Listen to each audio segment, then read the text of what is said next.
123, 123, bandom garsą vaizdą, mėly žiūrovai, rašykit, ar girdit, ar matot. Sveiki, sveiki visi, Vygantai, pabandyk ir tu pasisveikinti su žiūrovais. Sveiki visi, gerai mane girdite. Jo, brūkštelkit žinutę, ar matot, ar girdit, ir jeigu jau girdit ir matot, tada mes su Vygantu ir pradėsim. Ten mačiau, jau Vygantų yra klausimų, tai Vygantas atsakinės, aš galėsiu pailsėti, o jeigu nebus klausimų, pakalbėsim, yra apie ką pakalbėti. Nežinau, aš nematau čia tų, Eglutė šalia mane sėdi, žavioji mūsų asistentė, ar eina to žinutės naujas, ar neina? Na, yra čia. Yra, bet dėl garso, dėl vaizdo, kažin, ar mato, nes matau, kad žiūrinčių yra 40. Tai va, brūkštelkit, kad žiūri. Nebijokit, brūkštelkit, parašykit, ar yra garsas, ar nėra garso. Eglutė gali paimti per telefoną, paleisti ir pažiūrėti, ar yra garsas ar ne. Eglutė, patikrink tada to. O, viskas, sveiki. Girdžiu viskas, matom, girdim. Kokią nuomonę apie kanalą Lintrovert lietuviškai, dėdė žmogus? Čia turbūt man, nes aš Lintrovert kanalo žvaigždė buvau, kuri...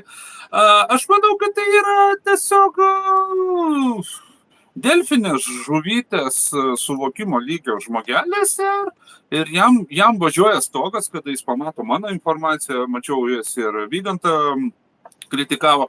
Tiesiog yra žmogelis, delfinio mąstymo žmogelis ir tiek.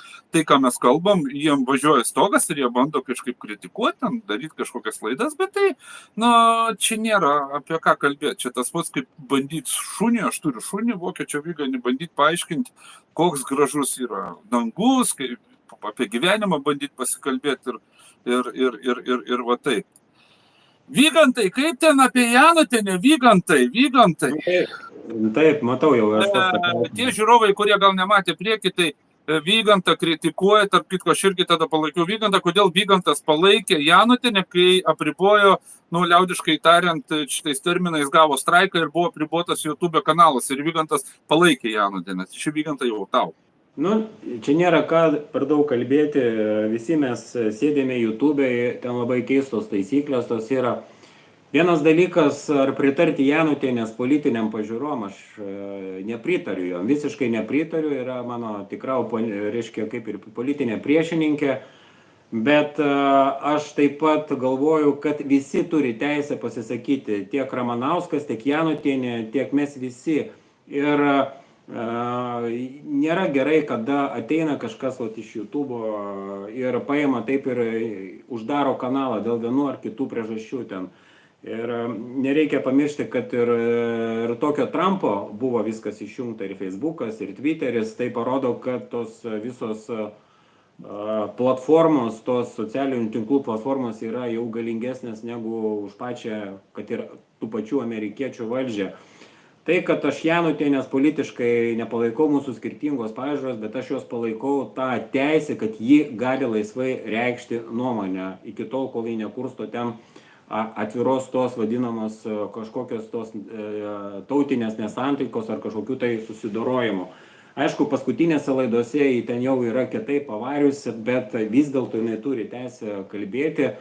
Bet aš nepalaikau to, pavyzdžiui, netolygaus finansavimo, kai vieni ten, pavyzdžiui, žurnalistai Lietuvos gauna finansavimą iš Lietuvos biudžeto, o jeigu jie sugeba išsilaikyti iš tų savo rėmėjų vienaip ar kitaip tą informaciją pateikti savo žuvytėm, tai jinai turi tą teisę daryti. Žmonės turi patys atsirinkti, ką klausyti ir ko neklausyti, ką prenumeruoti ir ko neprenumeruoti. Vienu žodžiu, su Janutienė yra, mes turime išlikti nuoseklūs, jeigu mes esame už laisvą žodį, laisvą žodį turi turėti visi. Tai aš žinau, jeigu mano kanalą uždarytų, Janutienė manęs nepalaikytų, bet čia yra visiškai kitas klausimas. Tai va tik tai tiek trumpai. Aš esu už laisvą žodį, nesvarbu, ar jie sako Ramanauskas, ar jie sako Janutienė, ar jie sako dar kažkas. Žmonės turi patys atsirinkti. Turim dar klausimų. Čia turbūt labiau būtų tau tas klausimas, aš jį perskaitysiu, bet aš galėčiau irgi jį sureaguoti. Ar Jonaitis su Ragelskiu atsisuko į rusofobus? Nemalonu. Tai gal reikėtų žiūrovam šiek tiek papasakoti, kas nutiko su Jonaičiu ir tą istoriją reikėtų turbūt žmonės, kad žinotų. Ne, nei Laurynas, nei Marius gal neatsisuko į rusofobus, nei jie tapo rusofobai, bet kas liečia Marių Jonaitį, mes turėjome tą kanalą, Telegram kanalą Liaudės žurnalistikoje, kur ten faktiškai informaciją talpindavo, tu Vaidai talpindavo aš, Marius ir dabar tik neseniai pradėjo Laurynas talpinti. Nu ir po kiekvieno mano video ten būdavo tiek ten tų, ne tai kad kritikos, bet tokių šlikščių komentarų ir ar ten troliai, ar ten kažkokie tai konservatorių troliai, ar taip kažkokie laiko vagės, aš juos karts nuo karto pravalydavau, tos agresyvius. Ir po to supratau, kad kam ten man kelti tą savo informaciją, jeigu tas kanalas, ašgi neturiu tiek laiko, kad po kiekvieno video ten skaityti tos komentarus, ar po kiekvieno to įrašo skaityti komentarus. Ir Marius faktiškai kaip ir nieko nedarydavo, taip iš šono stebėdavo, o aš tiesiog pavargau, paprasčiausiai supratau, kad kam man tenais tos kelti video, jeigu ten tiesiog yra chaosas, bardakas. Ir aš tiesiog išėjau ir viskas, bet po to Marius padarė įrašą, pakomentavo apie tai ir pasakė, kad viskas tvarkoj čia su manim, čia kiekvienas renkasi savo kelią, bet aš atblokinau visus tos mano užblokintus trolius. Ir man tas atrodo visiškai yra kaip ir nepriimtina. Jeigu mes turėjome kanalą, jeigu aš nusprendžiau kai ką užblokinti, turi būti kažkoks tarp mūsų konsensusas. Bet jeigu jis jos atblokino, tos laiko vagis ir tos tokius pačius aršiausius trolius, man tai atrodo kaip kokia išdavystė. Reiškia, kokia gali būti bendra veikla, jeigu dėl kažkokių tai peržiūrų, neva į jo kanalę bus daugiau žmonių, atblokinti tos aršiausius trolius. Aš net nesupratau, kam tai reikėjo padaryti. Ir tiesiog aš suprantu, kad tiesiog aš kitaip dabar truputį, aš irgi naivus buvau. Aš labai apie žmonės per daug gerai galvojau. Iš tikro, jeigu vystai kažkokią veiklą, turi būti toksai kaip ir vienybė, apie kurią jie patys kalba. Bet atblokinti tos aršiausius tokius, kokiu tikslu, tai aš tik tai turiu savo atsakymą, dėl to, kad pas Marių būtų daugiau peržiūrų, kad jie daugiau ateitų jo kanalą ir viskas čia labai paprasta. Ir nėra čia daugiau ką komentuoti. Jo, tai aš irgi galiu pasakyti šito klausimu, aš irgi buvau toj grupiai ir taip pat, kada tu pamatai, kad tiesiog yra purvais drapstomasi, keikiamasi ir labai šlykščiai elgiamasi, tu tiesiog užblokuoji ir ištrini. Ir vieną dieną pažiūrėjau, kad aš nebeturiu tos funkcijos teisės užblokuoti, nors buvau gal užblokavęs ar 2 ar 3. Aš tiesiog ten nelįsdavau į šitą grupę Telegrame ir aš tada paskambinau Mariui. Marius sako, kad ne, čia ne jis, ten daug maž Laurynas galbūt. Ir aš supratau, kai yra svaidomasi vienas ant kito, kažkas tiesiog padarė taip, kad aš nebeturėčiau teisės blokuoti. Buvo panaikinta man ta teisė, aš supratau, kad jeigu mes tarpusavį taip elgiamės ir mes leidžiam kitiem vieni ant kitų, atsiprašant, šiktą, dergtis, šaipytis, ten, iš išvaizdos, ten ausis, kažkas, žandai, ten dar kažkas. Ir aš supratau, kad man yra nepakeliui. Tiesiog aš nenoriu suteikti galimybės. Tie, kurie neturi jau ten Delfiuose reikštis ar dar kažkur iš visur išmesti yra, kad ateitų pas mus ir tiesiog išsilietų su savo keiksmažodžiais ir tais dergimais. Kodėl? Kodėl aš manau, kad to negalima leisti ir mes turim vykdyti tą cenzūrą, turim priversti išmokti normaliai bendrauti, komentuoti. Kodėl? Todėl, kad ateina į mūsų kanalus ir normalų žmonės. Ir kada ateina normalus žmogus, virš 60 metų žmogus bando korektiškai parašyti komentarą, o ten koks 16-18 metų, jį ten išvadino visokiais žodžiais, ten apdergė, tiesiog yra nepagarba prieš tą žmogų ir tu tiesiog tokį užblokuoji, kad nebūtų to. O aš ką pasižiūrėjau iš Mariaus Jonaičio, iš Lauryno, jisai leidžia to. Pas juos yra labai liberalus požiūris. Tai aš pažiūrėjau paskutinį ten Lauryno video apie mus ir užėjau į YouTube paskaityti, kaip ten yra su komentarais. Ten ant manęs purvo pripilta, aš alkoholikas, aš toks. Ir žiūriu, Laurynas visiškai nenaudoja tos cenzūros, kad, tiesiog, hebra, vieni savus, apsivalykim. Žino, kad aš nevartoju tą alkoholį, kad aš padedu žmonėm turintiems problemų su alkoholiu. nevartoju jau nežinau kiek, 15 metų ar kiek. Ir vat, yra tas toks nesupratingumas, vieni kitų vat nesupranta. Aš kaip sakau, spalvų neskirimas. Ir taip, ir atrodo, kad tai yra daroma tam, kad įkelt peržiūras, kad tik tai daugiau komentarų, taip šitas vaizdo įrašas kils į viršų, žmonės daugiau komentuos, daugiau matys, bus daugiau peržiūrų. Ir tai pasirodo, kad chebra, pakol kas dar nėra subrendę kartu veikti iš vien ir vieningai. Tai va. Užėjau šiandien į liaudies žurnalistiką, kaip tik Marius turbūt buvo įkėlęs savo paskutinį video su Eduardu Vaitkumi, viskas čia tvarkoja, reikalingas video. Ir užmečiau akį komentarus. Man nėra jokio pykčio, absoliutiškai čia būtų idiotiškai, jeigu aš pradėčiau pykti ant Jonaičio. Tiesiog aš ir dalinuosi, aš taip pat pasidalinau su Eduardu Vaitkumi vaizdo įrašu ir čia jokio nėra pykčio. Čia tiesiog apie tai reikia kalbėti, negalima nutilėti, iš tikrųjų, negalima nutilėti. Aš buvai apie tai kalbėti, atrodo, kaip ir susitarėm, bet kaip ir Laurynas suprato, jis taip pat už tą, kad reikia apsivalyti, susitvarkyti, bet man tai atrodo, kad mes turim išmokti bendrauti normaliai. Galima kritikuoti kandžiai, aštriai, bet mes turim išmokti tiesiog padoriai, nesisvaidyti keiksmažodžiais ir nekalbėti ten apie kažkokį išvaizdą ar dar ten kabinį, tiesiog dergtis. Tai aš kaip tik sakau, perskaičiau komentarus po to video, kurį Marius įkėlė su Eduardu Vaitkum, tai ten tie komentarai prieš Vaitkų, ten tokie šlykštokie komentarai, kad jisai violetinis buvęs ir ten, tokie visiškai nėra tokios, ne tai kad cenzūros, bet faktiškai nebėra laiko ten žaidimus to žaisti, ten leisti visiems, gali visi pasisakyti, pas manęs tai plokščia žemėje, ten mandagiai rašydavo komentarus, jie visi yra palikti, bet ten tokie ateina dergėse Vaitkus, ten violetinis, ten Venckienė šiokia ir anokia, tai viską tai galima mandagiai parašyti ir žiūriu, tų komentarų pilna yra, ten Marius neužsiėmė, ne tai kad cenzūra, bet ta higiena ir, koks tikslas kelti ten tos lygius? Iš tikrųjų, čia nėra, teisingai Vygantai sakai, čia nėra cenzūra, čia tiesiog yra padarumas nuo normalų. Čia ne cenzūra. Pilna plokščia žemė YouTube komentuoja mandagių, aš net diskutuoju su jais, todėl kad tas klausimo pateikimas. Važiuojam toliau. Taip, čia matau yra klausimas apie Trumpo, kokie šansai Trumpui laimėti 2024 metų prezidento rinkimus. Kokie šansai? Tai gal Vygantai, tu labiau apie Ameriką, tu Amerikoje buvęs.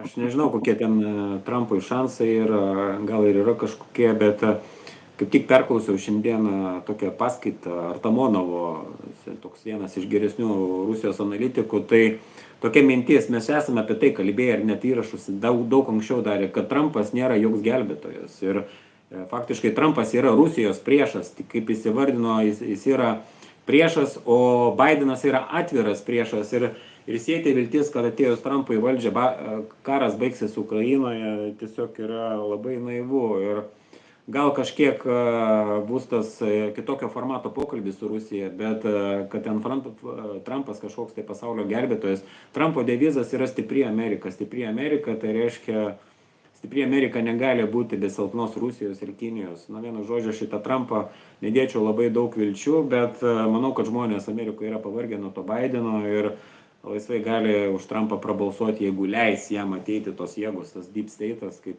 giluminė valstybė ir panašiai. Tai tiek. Mano pozicija tokia pat realiai. Tokia pat pozicija. Stasys Buitkus, mūsų bičiulis, ištikimas draugas, rašo, JAV kongresas šeštadienį priėmė įstatymą dėl finansavimo, tačiau į susitarimą nebuvo įtraukti punktai dėl paramos Ukrainai. Ar numatomas JAV atsitraukimas nuo Ukrainos? Čia turbūt klaida gramatinė. Jo, kaip tu manai, ar amerikiečiai toliau finansuos iki galo? Nes aš dabar pastebėjau šiandien, kad Britai jau su vokiečiais nori labiau jau mato, tiesiog, kad gėda apturės neužilgo ir aktyviau reikštis. Kaip tau atrodo, ar amerikiečiai iki pat galo, ir tas galas neaišku, apie ką pasakau galą ir pats nesuprantu, kas tas galas, iki galo rems ar nerems, kaip tau atrodo? Man atrodo, vis politika išliks Ukrainos atžvilgiu ta pati, gal nori Zelenskį pakeisti, tiesiog jis jau kaip ir netinkamas, ten prisišnekėjęs ir žmonės galų gale pavargę yra, tie patys Lenkai, aš čia dirbau tarp Lenkų ir pasišnekame ir Lenkai labai neigiamai, kas man labai keista, žiūri Ukrainą, faktiškai 80% Lenkų net palaiko Putiną ir supranta viskas, kas vyksta, kad ukrainiečiai ir Zelenskis naudojosi visą tą paramą ir, kaip sakoma, šiko paskiau jiems ant galvų ir galvoju, kad tiesiog norima pakeisti Zelenskį pakeisti kažkuom kitkuom, bet kad politika aplamai keisis Ukrainos ir Rusijos atžvilgiu, aš nelabai tikiu. Manau, kad čia konfliktas ilgam laikui. Ukraina yra tik tai mažas segmentas viso to. Klausimas, kokią nuomonę dėdė žmogus klausė, kokią nuomonę apie geopolitikos apžvalgininką Vytautą Mikalauską. Nuomonė labai gera, žmogus labai kalba, aišku, aš žinau, iš kur jis ten ima tas mintis, iš kur ten verčiama, bet yra labai gerai, kada išverčiama, ištransliuojama, aišku, savo prideda, nėra ten aklas kažkoks tai visiškai vertimas. Be galo, nuostabus žmogus, man jis patinka, jokios priešpriešos nejaučiu, aišku, žmogus turi darbą teatre ir galbūt galėtų pasakyti ir aštriau, ir kartais pasako aštriau, man patinka, aš labiau, aišku, norėčiau, kad Vytautas Mikalauskas pasakytų kuo aštriau, bet aš pilnai jį suprantu, jis turi darbą, nes jeigu labai aštriai pradės pasisakinėti, jis tiesiog jo neteks, o netekus, na, tiesiog žmogus reiks iš kažko gyventi. Tai va. Šiaip tai Vytautas Mikalauskas yra nuostabus žmogus. Nežinau, Vygantai, ar tu turi ką nors pridurti dėl Vytauto Mikalausko, ar eina prie kitų klausimų? Nieko, aš neturiu pridurti, po ten 3 ar 4 laidas pilnai esu pražiūrėjęs ir tikrai esu pagalvojęs, kad gana labai daug pasako Lietuvos auditorijai. Jeigu jis Lietuvoje dirba, aš ten tų smulkmenų nežinau, tai tikrai drąsiai kalba pagal Taip, Lietuvoje. Nieko negaliu pasakyti blogo, tai galim toliau. Man čia, kažin, pabėgo. Kaip jūs manot, kada baigsis karas? Kaip jūs manot, kas čia uždavė? Jovita Balsevičiūtė. Jovita Balsevičiūtė. Ai, čia taip. Ai, čia Stasys tą patį uždavęs 2 kartus ir man pabėgo. Ne, mes praleidom čia jau per toli, mes nuvažiavom. Yra klausimus Dimitrij Drožd. Kariausim prieš Kiniją už Ameriką? Klausimas. Na, tipo, ar kariausim prieš Kiniją už Ameriką? Na, aš manau, man atrodo, kad šitas variantas nebus. Nu, gal aš netaip suprantu klausimą. Kariausim prieš Kiniją už Ameriką? Nu, kažkaip man atrodo, kad klausimas nekorektiškai parašytas. Taip, kodėl galvojat, kad Rusijos negalima kritikuoti, nes tapsi rusofobų pagal jūs? Aš taip nemanau, aš pats ją kritikuoju, galite užėjti, pažiūrėti mano laidą apie Rusiją, ant kiek ten yra nesąmoningų dalykų, vien kai jie gamina rusiškus automobilius, pasivadino Vaz Patriot ir ten po Maskvą su Google žmogeliuku pasivaikščiau, ten vien angliškai užrašai ir ten, oi, kritikos galėčiau Rusijai tiek pabert, kad 2 valandų laidą galėčiau daryti ir vien kritikuoti Rusiją. Tai yra visiškai neteisingai. Arba tiesiog žmonės gal nematė mano laidų. Vygantas, kiek žinau, irgi kritikuoja, tai Vygantai gali dadurti. Kodėl galvojat, kad Rusijos negalima kritikuoti, nes tapsi rusofobu pagal jūs? Visiškai neteisingai. Mes kritikuojam ir Rusiją. Mano paskutinės laidos tai vien tik tai Rusijos kritika. Ir gynybos ministerija aš kritikuoju, ir valdantį elitą, ir tikrai tiesiog neverta veltis į tos tokius, gana, sakyčiau, tokius klausimus. Dėdė žmogus, yra dar klausimas, ne? Nebent Vygantai norėjo ką nors dadurti, ne? Ne, tikrai ne. Abu kritikuojam Rusiją, aš tikrai kritikuoju ją ir iš vis mano tezė yra, kad kapitalistinė Rusija gana tikrai bus sunku atsilaikyti prieš kapitalistinius vakarus. Jo, nes vis dėlto tas liberalizmas, kapitalizmas, jis ten ateina ir griaužia taip pat kaip ir vakarus. Tai va, dėdė žmogus dar uždavė klausimą, dėdė žmogus aktyvus yra. Kaip vertinate Medvedevo pasisakymą, kad Rusija gali aneksuoti daugiau Ukrainos regionų? Tu matei tą informaciją, Vygantai? Medvedevo pasisakymą. Aš mačiau šiandien kitokią Medvedevo informaciją. Aš apie Medvedevą esu ne kartą savo laidose kalbėjęs, kad jis tik yra šnekutis, tas raudonas linijas vis brėžia po kiekvienų ten Ukrainos smūgių dronais į Rusijos miestus, jis gazdina ten, kad ateis tą sūdiną dienį ir tiesiog jau į niekas nebekreipia dėmesio, jis tiesiog šneka. Ir va šiandien mačiau, kad jau kada Vokietija patieks Taurus raketas ilgo nuotolio ir tada mes bombarduosime Vokietijos fabrikus, kurie gamina tas raketas. Tai eilinis tas Medvedevo, jie faktiškai tas raudonas linijas jau senai jos yra peržengtos ir jau jie senai turėjo tai daryti ar kažkokių veiksmų imtis. Į Medvedevą aš visiškai nežinau, kodėl jis taip daro, ar čia dalis politikos yra, jis tik tai šneka. Man jis panašus į mūsų Žygimantą Pavilionį darosi. Kažkas tokio, jis tik tai šneka. Viską, ką jis šnekėjo, niekas neįvykdyta yra. Jisai visiškai neatsako, kaip sakant, už bazarą. Kalba va tuščiai. Taip. Tai va. Aš netapučiau, jisai penkta kolonija yra, bet čia kita tema, aišku. Jo. Taip, toliau. Medvedevo. Evelina TP. Kiek šansų turi Vaitkus laimėti rinkimus? Aš galiu atsakyti tą klausimą. Čia apie šansus mes suprantam, kad šansai turbūt yra nedideli, bet aš pasikartosiu, kodėl aš palaikau Vaitkų ir kodėl aš eisiu balsuoti, jeigu jis bus prileistas. Aš eisiu balsuoti tam, kad mes susiskaičiuotume. Vat, mėlėjai, atėjo susiskaičiavimo diena, kad mes susiskaičiuotume, kiek esam blaiviai mąstančių žmonių. Vat kiek mūsų yra. 100, 200, 5000, 20 ar 100 tūkstančių. Ir tada iš šito skaičiaus bus galima daryti išvadas, ką mes galėsim toliau veikti. O tik tiek, jeigu aš galiu atsakyti, Vygantai, nebent tu dar nori kažką priturti. Ne, tai lygiai su tokiu Lietuvos žmonių sąmoningumu, ką mes žiūrime, kokie nauji judėjimai kyla, faktiškai mažokai šansų yra, bet reikia eiti, o ką daugiau nieko nelieka daryti, reikia eiti ir žiūrėti. Ir tada tikrai bus matyti tas procentas, koks yra Lietuvoje dar sąmoningų žmonių procentas ir paskiau gal kažkas išsikristalizuos. Su mumis sveikinasi Oswald Borm, salam aleikum, ir jisai, kaip suprantu, yra musulmonas, jis yra mūsų gerbėjas, mūsų žiūrovas, tai kad slava Allahu, tada aš jam galėčiau pasakyti. Taip, Donatas, man tai patinka, kai jūs jaučiatės protingiausi, o žinias ieško žiniasklaidai, o visi kiti debilai. Ar jūs čia rimtai?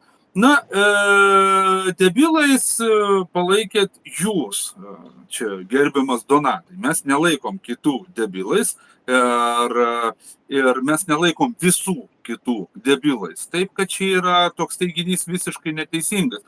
Ir ką jūs turite omeny, sakydami visi, ar čia visi 8 milijardai pasaulyje esančių žmonių, ar jūs čia kažkokius tai asmenys. Jeigu mes pakritikuojam kažkokį asmenį, tai nereiškia, kad jie yra visi. Čia jūs esat labai susireikšminęs. Jums atrodo, kad tai yra visi, jeigu mes pakritikuojam vieną ar kitą asmenį. Čia net neverta kalbėti, čia tiesiog žmogus išsiliejo, čia nėra nei klausimas, nebent Vygantai. Ir kitas klausimas prie to pačio, kodėl jūs abu tokie aršus vatnikai. Kajus Karosevičius, aršus vatnikai. Dabar norėčiau pačiam užduoti klausimą, iš kur jūs sužinojate šitą terminą vatnikai. Ne? Greičiausiai instaliuota programą. Landsbergiai ir jūs kaip papugėlį atkartuojate. Tai va, tokiem yra paprastas atsakymas. Jūs esate naudingas idiotas ir su tokiais galima bendrauti, bet aš neskaitau savęs vatniku. Vatnikas yra primestas konservatorių šitas terminas ir aš jo nepriimu, aš jį atmetu. O kadangi jūs priimate, tai jūs esat Landsberginis, tai su jumis kalba yra labai konkretiai ir aiškiai, nebent Vygantas dar turi duoti. Einam toliau, viskas čia. Einam toliau. Ar taip, čia labai tik šokinėja. Aha. Dėdė žmogus, ar amerikonai ir britai galutinai nuvarys Europą, ar vis dėlto Europą sugebės pasipriešinti? Tai Vygantai čia tau gal? Iš to, kas dabar vyksta, man rodos, kad Europa jau gana gerai nuvaryta ir pavyzdys dujotiekis Nord Stream 2 faktiškai tiek investuota buvo, tiek Europos kompanija investavo į tą dujotiekį, kuris turėjo tikrai nešti pelną ir tom pačiom Europos kompanijom ir taip pačiai Vokietijos ekonomikai naudą. Ir visiškai faktiškai nieko Vokietija tyli, tai aš galvoju, kad amerikonai susistatė tas marionetės pagrindinėse taškuose, Vokietijoje, ten tie Šolcai, ten visi. Ne tik Lietuvoje, bet ir visoje Europoje.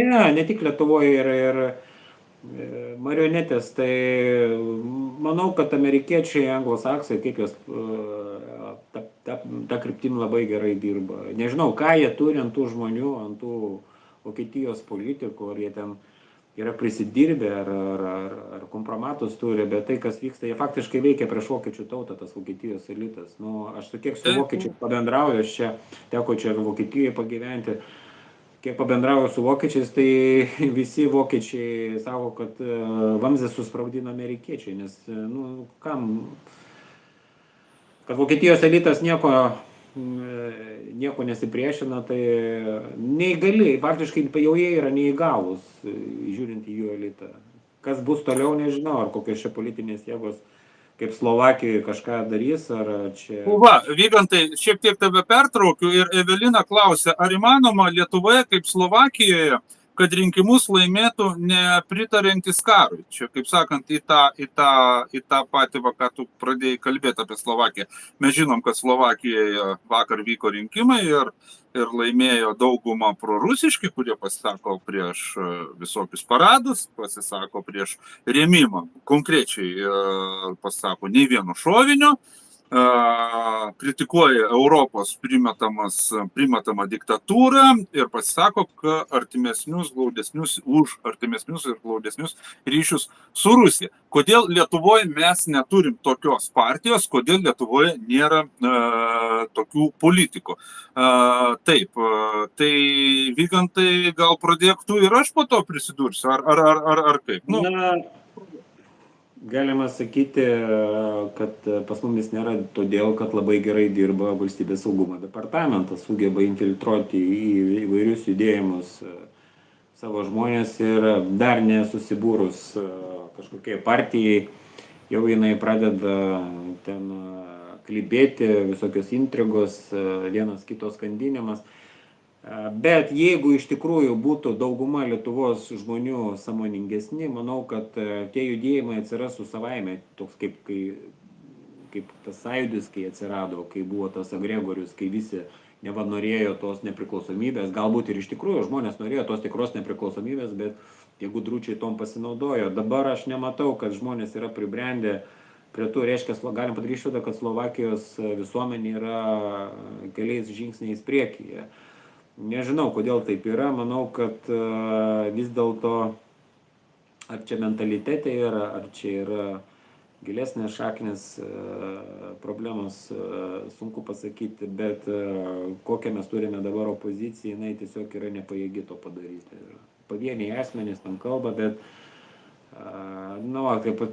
ką Slovakijos ta partija už Europos Sąjungą prieš, skeptiškai žiūri į NATO, skeptiškai ir nutraukti paramą Ukrainai. Atrodo elementarūs loginiai dalykai, bet dėja Lietuvos opozicija, taip vadinama opozicija, negali prieiti prie tokių minčių, kad ir tie visi šeimos sąjūdžiai, visi tie nuo šeimų sąjūdžio tie elitas susidėjo. Na žiūrėkime, mūsų opozicija, Lietuvoje opozicija, Karbauskis užsipirkęs Facebook'e eterį, pasisodinęs Kęstutį Skrebį, visišką patologinį rusofobą, bando vaidinti opoziciją. Nu tai mes ir matom. Ir aišku, iš to aš ten pasižiūriu komentaruose, ten tos močiutės politiškai neįgalios, kaip sakant, ir politiškai neraštingos, nu visiškai liaupsina, ten deda tos patiktukus. Ir aš matau, kad vėl yra lipama ant to pačio grėblio. Tiesiog Lietuvoje nėra tokios partijos, nėra tokio judėjimo. Nėra. Tiesiog nėra, mes turim suprasti. O kodėl nėra? Todėl, kad žmonės tokie. tokie žmonės. Suprantate? Dauguma būtų sąmoningi, net tas saugumas nieko nepadarytų. Nieko. Tiesiog nėra. Žmonės yra, aišku, yra labai stipriai dirba per žiniasklaidą, yra apglūšinti žmonės, užliuliuoti ir jie tiesiog labai stipriai laiko. Jie galbūt Slovakiją ne tiek stipriai kontroliavo, nes tai nėra vis dėlto, kaip pasienis, kaip čia, Lenkija, čia karštoji ta zona tokia daroma. Galbūt Slovakija nebuvo ant tiek prispausta, todėl ir ten buvo didesnė galimybė atsirasti tai nišai, tai vadinkim tokiai partijai, Lietuvoje nėra. Aš dabar ten matau, gerai, Teisingumo aušra buvo, bandė, kol Algirdas buvo laisvėje, jis kaip diplomatas, turintis įgimtą turbūt jau savybę tokią diplomatą. Jis sugebėdavo vienus kitus prigesinti, apgesinti, užkalbėti, bet aplink jį buvo pristatyta pilna agentų ir kiek jam tam buvo aiškinta, jisai šiek tiek labai paviršutiniškai tai žiūrėdavo ir iš vidaus ten buvo ardomas, draskomas ir visi ten išsilakstė, išsibuvo, liko keli ten ir ten nebėra. Ten organizacija yra sudraskyta ir žinau, kaip ten vyko tie draskymai ir viską detaliai galėtų sakyti, bet čia nėra esmės kalbėti. Esmės nėra kalbėti. Ir Lietuvoje pakol kas aš nematau. Jeigu ten žiūrėti celofano, tai yra pradažnas parsiduos bet kam. Aišku, jeigu ateitų dabar nauja jėga, jisai parsiduotų tiem ir kuo puikiausiai dirbtų. Jis būtų prorusiškas. Jisai galėtų būti prorusiškas, bet iš tos per tą prizmę, ne kad jis suprastų, kaip geopolitika vyksta ir kokia būtų naudingesnė politika Lietuvai, bet tiesiog, kad parsiduotų. Ateitų ir parsiduotų. Aišku, dabar parsiduotų daugelis. Parsiduos, jeigu pamatys, kad ateina naujai šeimininkai, jie parsiduos. Visi ir konservatoriai, ir kas tik norės, ir tie patys valstiečiai, ir taip toliau, ir Skrebys, ir pamirš, ką kalbėjo Pasjanotienė, ir taip toliau. Bet iš esmės, jeigu kalbėti apie natūraliai, kad būtų šiandien tokia partija ir judėjimas, jo nėra. O tai, kad parsiduos krūvas, aš net neabejoju. Taigi, važiuojam toliau. Marius, ar klausėt Valiaus Ąžuolo laidų pas Gorienę? Kažkada klausiau, bet čia klausimas toks irgi labai toks abstraktus ir neaišku, ką žmogus nori paklausti. Donatas. Ok, kritikuot, bet ieškokit autoritetų patys nagrinėkit. Taip, nereikia ieškoti autoritetų. Kritikuot galim visus ir ypač tos, kurie veržiasi į valdžią, prie lovę, nes aš esu visuomenėje veikloje daug metų, esu ir nudegęs, ir apgautas, ir aš pilną teisę turiu kritikuoti, kad čia dabar ateina kažkokie nauji, jauni, kurie čia dedasi kurtinę, mušasi, mes čia už Lietuvą, mes čia palaukit, o kuris prieš tai buvot, ir štai pačiai Švenčioniai galiu užduoti klausimą, o prieš tai, kur tamsta buvo jau metuose, tai ne 30 metų tamsta, ir suprantu, jauna studentė buvai, nebuvo matyti, bet tamsta, kur buvai, anksčiau klausimas yra, ne? Vygantai, gal tu... Kai Ševronas į Lietuvą ėjo, kur jie visi buvo? Kažkaip aš nepamenu tų pavardžių. Kai norėjo mūsų vandenį užteršti, kai mes su Vygantu nebijom pasirašyti po tam tikrais dokumentais, nebijom daryti spaudos konferencijas ir žinojom, kas už tai bus, kur jūs buvot visi? Aš irgi su tuo įvykiu labai matau, kur buvo Valius Ąžuolas tada, kur buvo Vėgėlė, kur buvo visi, kur jie tada buvo, kur? Nebuvo nei matyti. Tai va. Ok, toliau važiuojam, ok. Eimantas Daugėla, aš tikiu, kuo matau ir galiu pačiupinėti, nes nežinau, ar ta žemė apvali ar plokščia. 100%, kaip jūs galit būti įsitikinę, taip, man juokinga, nepykit. Gerai, mes nepyksim ir tegul tau būna toliau juokinga ir čia nekreipiam dėmesio, žmogus tiesiog prašo nepyk. Tai mes nepykstam, ne ant vieno plokščia. Žemė dažniausiai būna ant manęs ir ant Vyganto supyksta. Ir apie juos čia kalbėti, nes aš matau, Vygantai, žinok, dar yra krūvo klausimų. Jeigu mes čia ant tokių užstriksim, tai čia iki 11 vakaro varysim. Mindaugas, kurie normalūs yra, kur gyventi saugiausiai? Klausimas, kurie normalūs yra? Normalūs yra tie, kurie yra normalūs. O kas yra normalūs? Tai čia labai filosofinis toks klausimas. Vygantai, kas tau yra normalūs? Normalūs. Bet rimtas klausimas, taip kaip pagalvoji, čia rimtas klausimas, kas yra normalūs. Gerai, kol tu pagalvosi, aš atsakysiu, kas man yra normalūs.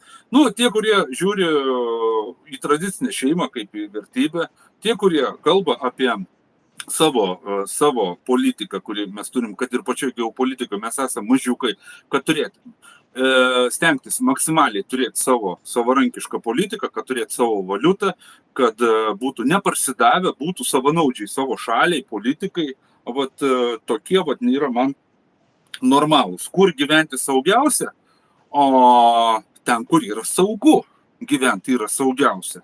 Ar čia norėjo paklausti žmogus, kur bėgti, jam parekomenduoti. Nu, aš tokiem lakstūnams, bėgūnams turiu labai konkretų atsakymą. Niekada nepatarsiu bailiui, kuris galvoja tik kaip pabėgti. Aš galėčiau patarti, kaip išlikti, o kaip pabėgti aš negaliu parekomenduoti. Ir kur bėgti. Nors gal ir žinočiau, kur yra saugiau, tarkim, negu dabar Lietuvoje, kokia yra situacija, kur saugesnė šalis, kur būti yra saugiau. Bet tikrai nežadu komentuoti. Vygantai turi pridurti. Normalūs turbūt yra tie, kurie nori tos tikros, realios nepriklausomybės, to realaus suvereniteto. Tai va tie yra normalūs. O ne kažkokiu tai feikiniu, ten Lietuva laisva Europos Sąjungos sudėtyje, ar Lietuva ten kažkokia tai. Bet realybė yra visiškai kitokia, yra viskas sukista vietom. Einam toliau. Jo. Lati LF. Kodėl žmonės taip keistai pasivadino? Kodėl jie bijo pasirašyti, kažkaip vardo, kažkaip. Gerai, tik gerai, nesvarbu. Ar važiuosit su kemperiu rinkti parašų Vaitkui, ar užteks pinigų užstatui? Aš nežinau, čia dėl užstatų, dėl pinigų rinkimų visiškai, absoliutiškai tame nedalyvauju ir nesiveržiu būti Eduardo Vaitkaus kažkokią tai komandą tenai, kuri ten spręstų kažkokius pinigus ar rinkimus absoliutiškai nuo to. Ir iš tikrųjų norėčiau būti kuo toliau nuo to, nes aš žinau, kad po to bus apkalbos ir taip toliau, nes taip pat pradės vaidentis, kad ten kažkokios dalybos ir taip toliau. Apie pinigus absoliutiškai nežinau, o dėl važiavimo rinkti parašų tai yra ne taip paprasta ir turbūt su Vaitkum irgi padarysim galbūt tokio formato laidą ir apie tai bus pakalbėta, bet nėra taip paprasta. Norint rinkti parašus, reikia mums jau įsiregistruoti viešai kaip VRK, kaip sakant, prisiduoti visą kitą. Ir apie tai galvojam, bet su Vaitkum dar nesam kalbėję dėl tų parašų rinkimo.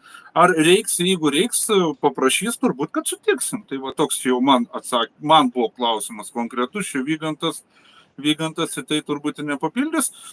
Bronislavas Buitkus, ar yra galimybė po kitų rinkimų visuomenė galės sužinoti viešai, nors daugumą žinome KGBistų sąrašus ir galėsime į juos pažiūrėti Lukiškių aikštėje. Matot, čia Bronislavas jam visur vaidenasi KGBistai.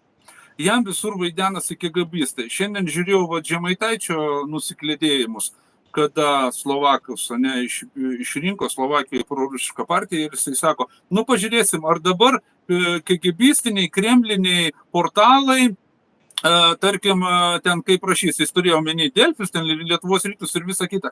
Ir va toks Žemaitaitis, jis galvoja, kad visi tie Delfiai priklauso Kremliams. Tada galim pasakyti, jeigu visi Kremliams priklauso, visi tie portalai, tada amerikiečių saugumas yra idiotai, jie bendrauja su Kremlinais. Čia yra toks chaosas, po žmonės galvoja, jiem dar vaidenasi kažkiek KGBistai.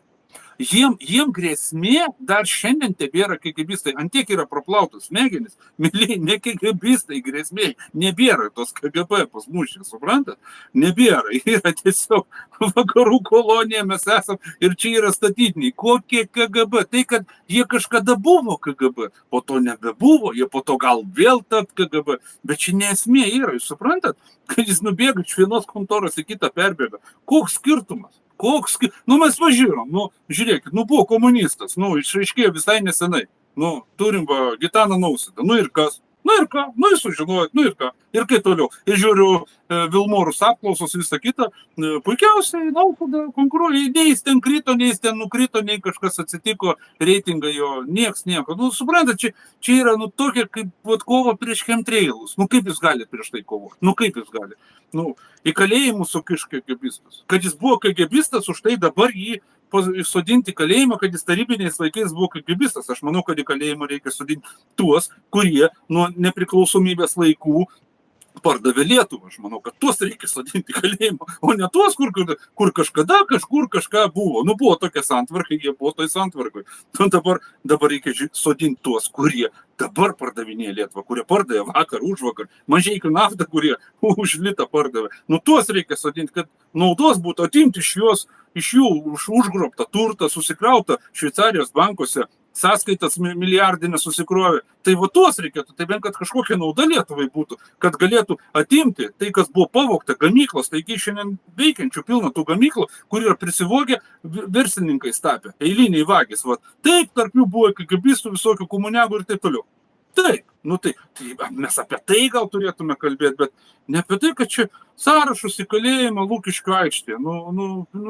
Aš nežinau, man tai kvailai, taip Mindaugas klausė, ar turi Vygantai dar ką nors dadurti? Kremlius sugebėjo susipirkti Delfį ir Lietuvos ryto akcijas ir kontroliuoja kremlinė žiniasklaida. Žiauru yra, tiesiog košė, bet... Ai, ir žinai kas dar, Vygantai, žiūrėk, Žemaitaitis rašo kremlinę žiniasklaidą, bet pats kiekvieną savaitę ten yra. Jo nuomonė klausimais interviu duoda, į straipsnius ten kelia. Tai ką jis rodo, tai kad jis savo rinkėjus, to žmonės jis laiko visiškais idiotais. Ir jis yra teisus. Va tas neraštingumas žmonių, politinis neraštingumas. Tai jis demonstruoja pas save Facebook'e ir jis manipuliuoja. Jis kuo puikiausiai supranta, kokią jis turi banduomenę aplinkui, todėl jį galima kiekvieną beveik sekmanį Rietavo turgui sutikti ir aplinkui jį būreliai sustoja ten visokių, tų žmogelių ir klausosi jo pasakėlių, jis ten pasakas seka. Tai jo.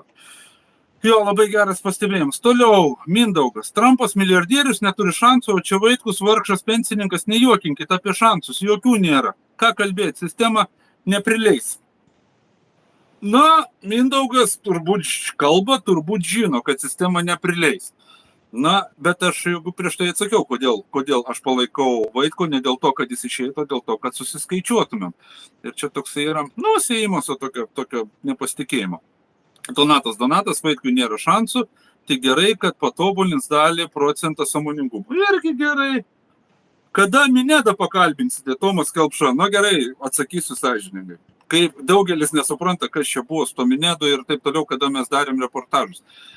Mes tiesiog su Eglė vieną dieną sakom, pameni, buvo toks Minėdas, pameni. Dabar žiūrim, ką jis veikia. Jis tada nieko neveikia. Jis realiai, kai mes jį pradėjom kalbinti, kai aš jau paklausiau, kur tu dirbi, sako, dirbu vienoje ekologinėje įmonėje. Pasirodo, kad ekologinė įmonė, jis ant šiukšlių mašinos važinėjo, galiai įsikibęs ir konteinerius iškratinėdavo. Jis vargšas dirbo to.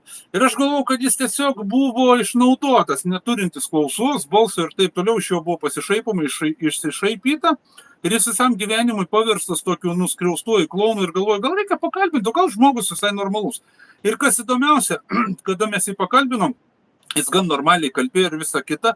Ir sako, aš norėčiau daryti reportažus. Bandėm daryti tos reportažus, bet aš supratau, kad žmogus turi kažkokį sutrikimą. Ir aš po to sakau, gal nebevarkim su juo, matom, negražu yra daryti, naudoti žmogum, nes jis turi sutrikimą. Mano gilių įsitikinimų. Galbūt ir neturi, bet man atrodo, kad kažkokį turi. Ir mes jį tiesiog palikom ramybę. Ir po to jie, kaip sako, pasiėmė konservatoriai ir dabar drožia. Ir tiek, nebekalbinsim, jeigu tiesiogiai sakyti klausimą, kada kalbinsite. Nebent, kai baigsis karas Ukrainoje ir pakalbinsim, paklausim, ir kaip tau sekas. Ir dar kartą užlipai. Lipai ant scenos be klausos, be balso. Dabar vėl bandėjai kažką be visiško bendro suvokimo, kas vyksta pasaulyje. Ir kur dar eisi, nebent bus galima paklausti kada nors, bet kad tiesiogiai tai ne. Kristina, man labai patiko Vaido mintis, kad atėjo laikas susiskaičiuoti. Tikrai puikiai proga, o Vaitkus nuostabus kandidatas, aš taip pat jį užeisiu balsuoti. Viskas tvarkoja, čia neklausimas. Evelina Vaidas per daug monologą varo. Taip, padarykit savo kanalą ir varykit taip, kaip jums atrodo gerai. Čia aš palei kiekvieną irgi. Tai turi kažkas skaityti, turi klausimus skaityti. O žmonės yra labai, jie nori, kad viską darytumėm palei jūs. Jeigu aš viską darysiu palei jūs, tai aš tada nebebūsiu savimi irgi.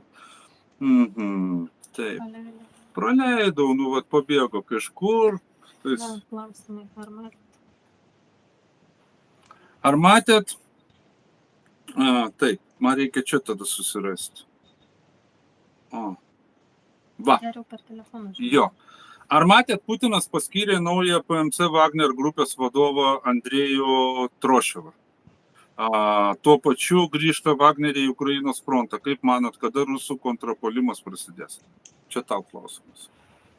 Na, nemačiau konkrečiai, mačiau kažką, kad su Kadyrovu buvo susitikęs, kad kalbos vyksta, kad Kadyrovas bus, bet kaip ten iš tikro bus, aš galvoju, kad tas kontrapuolimas, kada jisai prasidės, Rusijos kontrapuolimas, manau, kad jie turi problemų su ginkluote.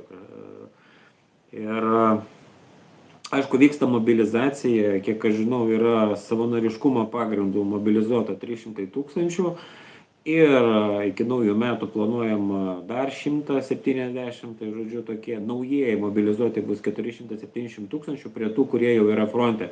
Bet tai vis tiek nesudaro 2 milijonų ir manau, kad vis dėlto reikia laukti.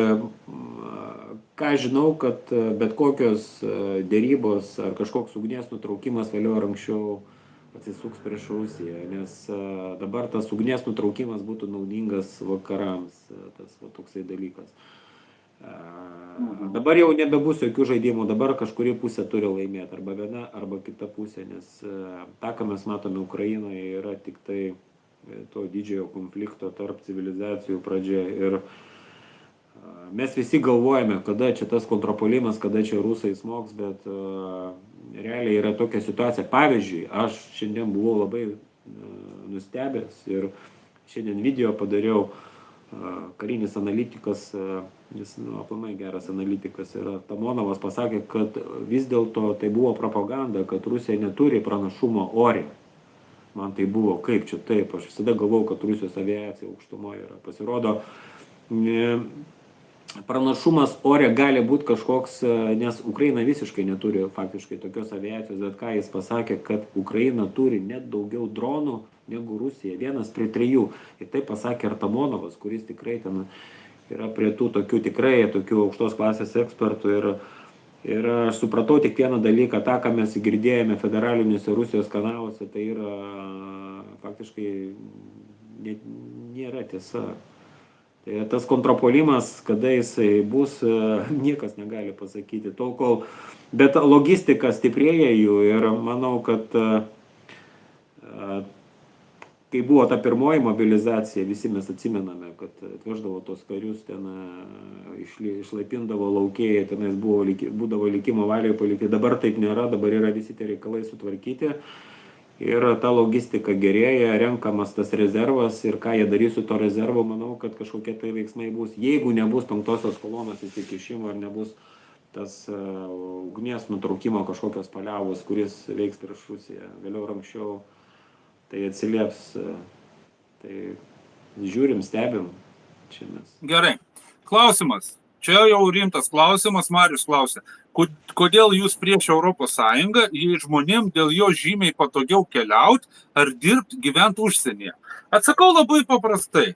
Į Europos Sąjungą keliauja ne tik Europos Sąjungoje esantis žmonės ir Europos Sąjungos šalių gyventojai. Į Europos Sąjungą keliauja ir amerikiečiai, ir armenai, ir gruzinai, ir taip toliau, ir rusai, ir ukrainiečiai, ir taip toliau. Čia yra, aš suprantu, kas pa šitą žmogų galvoja yra. Žymiai patogiau keliauti, dirbti. Dirbti, aš manau, kad žmonės turėtų Lietuvoje dirbti, savo šalį dirbti, padoriai uždirbti, kad nereiktų važinėtis.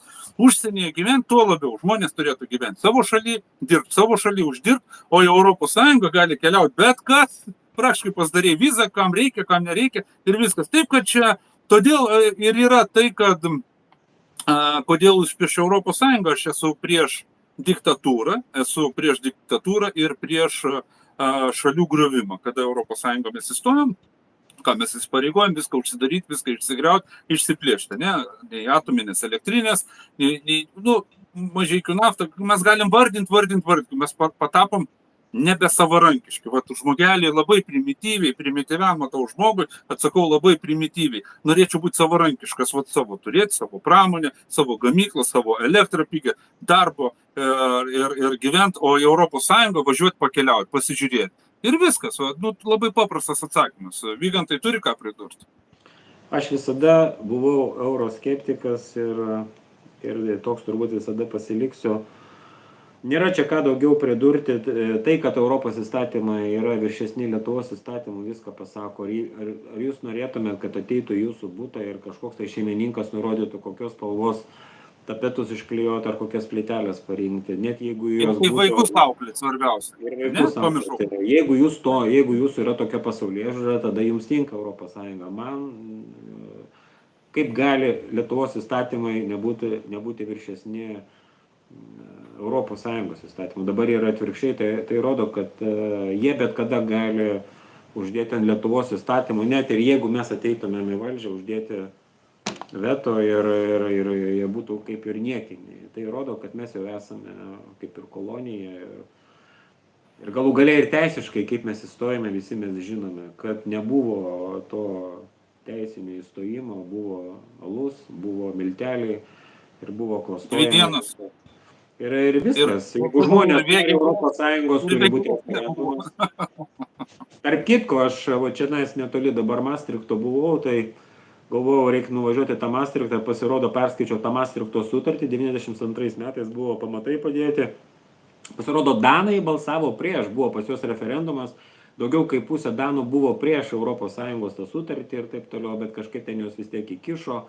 Vis dėlto žmonės Europoje nebuvo tokie visiškai jau ten nuzombinti, mažos tos tautos, Danai konkrečiai buvo prieš. Danai ir airiai buvo ten referendumai, o tos tautos pasisakė, reiškia, kad kažkokia tai yra viltis, kad tos tautos vėliau ar anksčiau kažkaip nusimes tą Briuselio jungą ir tiesiog gyvens savarankiškai, prekiaus, bendraus ir nereikės tų globalistų diktatų ir panašiai. Nu, čia yra antiek viskas paprasta, antiek elementaru, bet tokius dalykus aiškinti žmonėms labai tiesiog yra liūdna, bet ką darysi.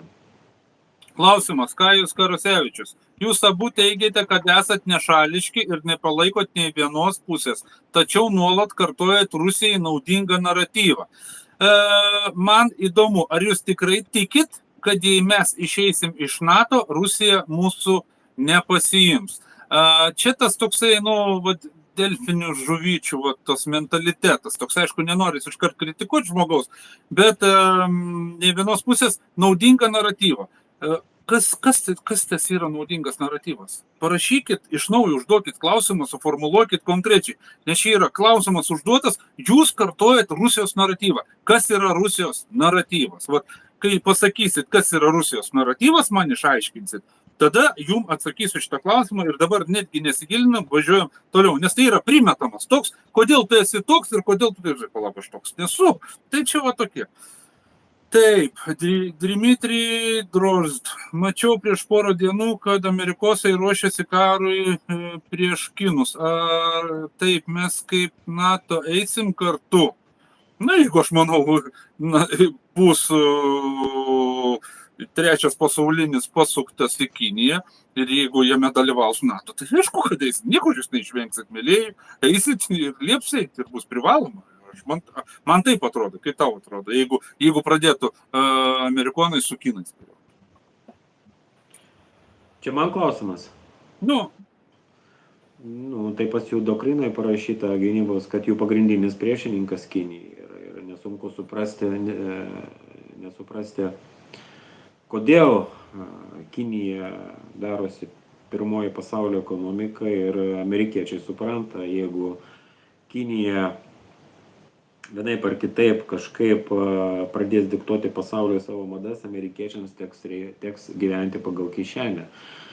Jie supranta, kad Kinija po truputį išstumsta dolerį, jau dabar tas vyksta, taigi Amerika laikėsi, gyveno gerai kitų sąskaitą ir jie tai supranta ir supranta, kad kelio atgal nėra, jie turės tos reikalus spręsti su Kinija. Kaip ten bus matyti, bet jeigu amerikiečiai nieko nedarys Kinijos atžvilgiu, reiškia jiems grėsia pilietinis karas, nes ten kolapsas bus. Klausimas, dėdė žmogus, kokią nuomonę apie kanalą Savo varpinę? Nu, čia turbūt apie Vitalijų Balkų. Nuomonę turiu, aš atsakysiu, po to Vygantas galės atsakyti. Na, Vitalijus Balkus tai yra patologinis rusofobas, prilykstantis Janotiniai, Butkevičiui Audriui, tokiam lygmenį. Ir, tiesiog yra rusofobas, žmogelis pakybęs ant to pačio Landsberginio propagandos, tos Landsberginės vakarietiškos, užkybęs yra ir jis tiesiog jaučia neapykantą, kiek aš žinau, ten jis turi to ukrainietiško kraujo. Iš šitos pusės jau suprantama, kad žmogus nesigaudo geopolitikoje, jam yra automatiškai pikta, nes rusai užpuolė Ukrainą, mano brolius, mano to, bet tai kyla klausimas, kodėl Balkus čia dar Lietuvoje nekariauja Ukrainą už savo mylimą ir gerbiamą Ukrainą, kodėl jis neišvykęs. Ir šiaip Balkus labai žemo intelekto iš tikrųjų žmogus yra, kad aš mačiau, kaip jis ten puolė. Nelabai man gerbiama Erika Švenčionė, nelabai gerbiama iš tikrųjų, bet kaip jis puolė, kaip moterį, kokius jis komentarus rašinėjo, ten ekrano kopijas turiu, kada jis ten čiulpti vieną apie antrą galą, ten čiulpti ir taip toliau, ten visokį kitą, nors žinau, Balkus ir vaikų turi, ir dukras, ir taip, kad kalbėti žmogus, nusikalbėti tokiam lygmenį, tai yra labai žemo intelekto žmogus, bet jisai, kai susiema kažkokią valaidelę padaro, bet šiaip viduje tai yra labai toks, mano manimu, tai yra menkystė. Aš galvoju, kad žmogus norėjo paklausti apie kanalą Savo varpinę, ne tai, kad apie kanalą mes ten pakalbėtume, kiek ten prenumeratorių turi ir taip toliau, bet turbūt apie jo savininką. Tai turi ką nors pridurti apie Vitaliką Balkų? Neturiu labai prastos nuomonės aš apie jį dėl tų pačių žinučių moteriai, bet čia vieną užmečiau vakį, ten buvo Marius Kundrutas jo laidoje, tai jie ten klėdėjo apie tą Rusiją. Faktiškai reikia turėti gerą kantrybę, kad išklausyti tos klėdesius. Marius Kundrutas išleidęs knygą visai nesenai, tu žinai, putinizmas visai nesenai išleidęs knygą. Žodžiu, patologiniai rusofobai, tai tiesiog gal gali tokie žmonės žiūrėti, kurie nekenčia Rusijos, patologiniai rusofobai. Vygantai, žiūrėk, dabar aš save pasigirsiu. Irena rašo, Vaidai, tie, kurie negali jūs perspjauti, tai čia ir tau ir man. Vaidai, tie, kurie negali jūs perspjauti, bando apspjauti. Reiškia, jūs einate teisingų kelių. Sakė, kad mes einam teisingų kelių, Vygantai. Tai ačiū Irenai, kuris supranta. Evaldas P. Įdomu, kad už glaudesnius santykius su Rusija pasisako šalis, kurios nebuvo okupuotos Sovietų sąjungos, turiu omeny Slovakiją, Vengriją, Bulgariją. Čia toks teiginys. Ar mes jį apkalbam, ar važiuojam toliau? Čia dabar kalbėti apie 40 metus, tai galima ir straipsnį užsidirbti. Tie, kurie iš tikro domisi istoriją, jie žino, kaip buvo. Vieni skaito, kad tai buvo okupacija, kiti skaito, kad tai buvo ne okupacija, kiekvienas turi savo nuomonę, bet keista, jeigu tai ir buvo okupacija, tai keista ta okupacija buvo, pastatė pramonę, viską padarė. Ir, tiesiog čia pasaulio žiūrinis klausimas dabar šnekėti. Okupacija. Gerai, toliau važiuojam. Toliau važiuojam, čia yra temos milijoną kartų jau šnekėtos, čia tiesiog. Darius Daškevičius, labas, kaip manot, kodėl Lietuva administruojantis, tai yra valdžia, ar nepradėjo kaitalioti kailiukus? Ar tipo jau nesimato tų kailiukų kaitaliojimo? Pakol kas dar nematau, bet aš net nebejoju, kad jie apie tai galvoja ir prakaituoja kasdieną vis labiau ir labiau, matydami, kaip sekasi Ukrainai. Ukrainai tai yra vakarams Ukrainoje, taip gal teisingiau, būtent tokie visokie Orbano apsireiškimai, Slovakijos pasikeitimas, geopolitikos kryptis pakeitimas. Aš net nebejoju, kad jie dėl to prakaituoja ir ateityje turės vis labiau ir labiau paprakaituoti. Tai Vygantai, tu turi ką pridurti? Nėra čia ką pridurti, jie supranta, jeigu turto turi čia, jeigu pasikeistų politinė situacija, neaišku, kad tokie žmonės ateitų valdžią, gali būti, kad ir turtas gali būti konfiskuotas. Čia toksai dalykas, jie nebus amžinai valdžioje, kad viskas pasaulyje keičiasi ir jų tas administravimas tikrai nėra amžinas. Kai bus toliau, tai Aišku, jie politikai turi tokią kaip ir dovaną moka keisti kailį. Nu, tokia psichopatizmo turi bruožų, bet matosi, kas tokie, kaip yra. O kiek dabar komunistų išaiškėjo, pasirodo, aš net nežinojau, lyg tai domiausia politika, va, išlindo, kas ten nutekino, aš ten nelabai sekiau, lyg tai 15 minučių portalas. Kęstutis Masiulis, visokie, Žiguliukas sako, įsivaizduoju, tai buvo sunku, taigi va Žiguliukus siūlė, Maskvičius ten ar dar kažką, ir jis parodo, kad jis tada parsidavė, dabar tipo jau nebeparsidavė. Ir jie pagauti, jie toliau psichopatizmų užsiema, jie toliau viskas čia tvarkoja yra, jie nesako, oi dieve, pričiupa viskas, einu lauk, einu į sodą gyventi. Einu lauk iš politikos, pričiupa, tai jau prisivogęs. Ne, jie toliau, jie tiesiog, ant kiek jie laiko žmonės durnais. Ir aš prisimenu, su Kristoferiu Voišku esam diskutavę, jis yra man po kažkokiu postu ten komentavęs, kad aš Valatką pavadinau komunistu. Vat komunistas, ką parašė ten apie Valatką, kritiškai parašiau. Tai jis man rašo, sako, tai jisai ne komunistas, jisai ne komunistas. Kaip sakau, jis ne komunistas? Jisai buvo komunistų partijos narys, visi jie yra komunistai. Tai va, kame bėda, va, kokia komunistų partija iš tikrųjų buvo. Priminėjo visus, va, tokio tipažo žmonės. Tai reiškia, nieko gero tai komunistų partijoje nebuvo, nežinau, nuo kelintų metų. Po to, kai Stalinas numirė, ar ten jį nunuodijo, viskas prasidėjo jau į tą pusę ten, nu, Oželytė, Masiulis, Valatka, nu patologiniai, ir jie buvo komunistai, tai rodo, kad ta partija viskas, nu, kiek ten metų nuo 60-ų, kai Chruščiovas atėjo, tai ten išsigimusi, viskas buvo. Ir kiek, nu, jis ne komunistas, jis netikras komunistas. Nu, koks skirtumas, tikras, netikras, jie... Masiulis labai gerai pasakė, nes kas buvo siūloma, tuoj pat buvo siūloma kažkokios pareigybės. Žiguliukas pareigybės, tai ką tai rodo, tai yra parsidavėliai, kurie už Žiguliuką parsiduodavo. Šiandien jie parsiduoda už Mercedes. Nu ir kuom skiriasi? Nu nieko nesisime. Važiuojam toliau. Evelina, tada klausimas jums, Vaidai.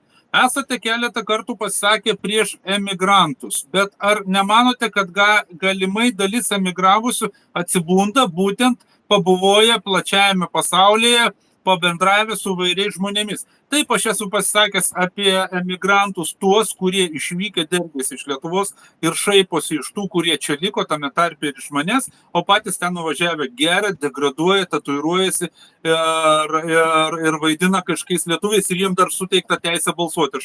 Aš esu pasakęs, kad tokie yra išdavikai, tokiem turi būti teisė atimta balsuoti ir palikti juos ten tatuiruotis ir degraduoti toliau. Bet yra emigrantai, kurie išvažiavę, yra užsidirbti pinigų, svajoja kaip grįžti Lietuvą, jie myli Lietuvą, jie kalba lietuviškai, jie vaikus mokina lietuviškai ir taip toliau, tai čia yra visai kiti žmonės, čia yra dvi skirti, va čia galima suskirstyti, nori ar nenori, bet yra taip, yra, emigrantai yra tokie, yra anokie.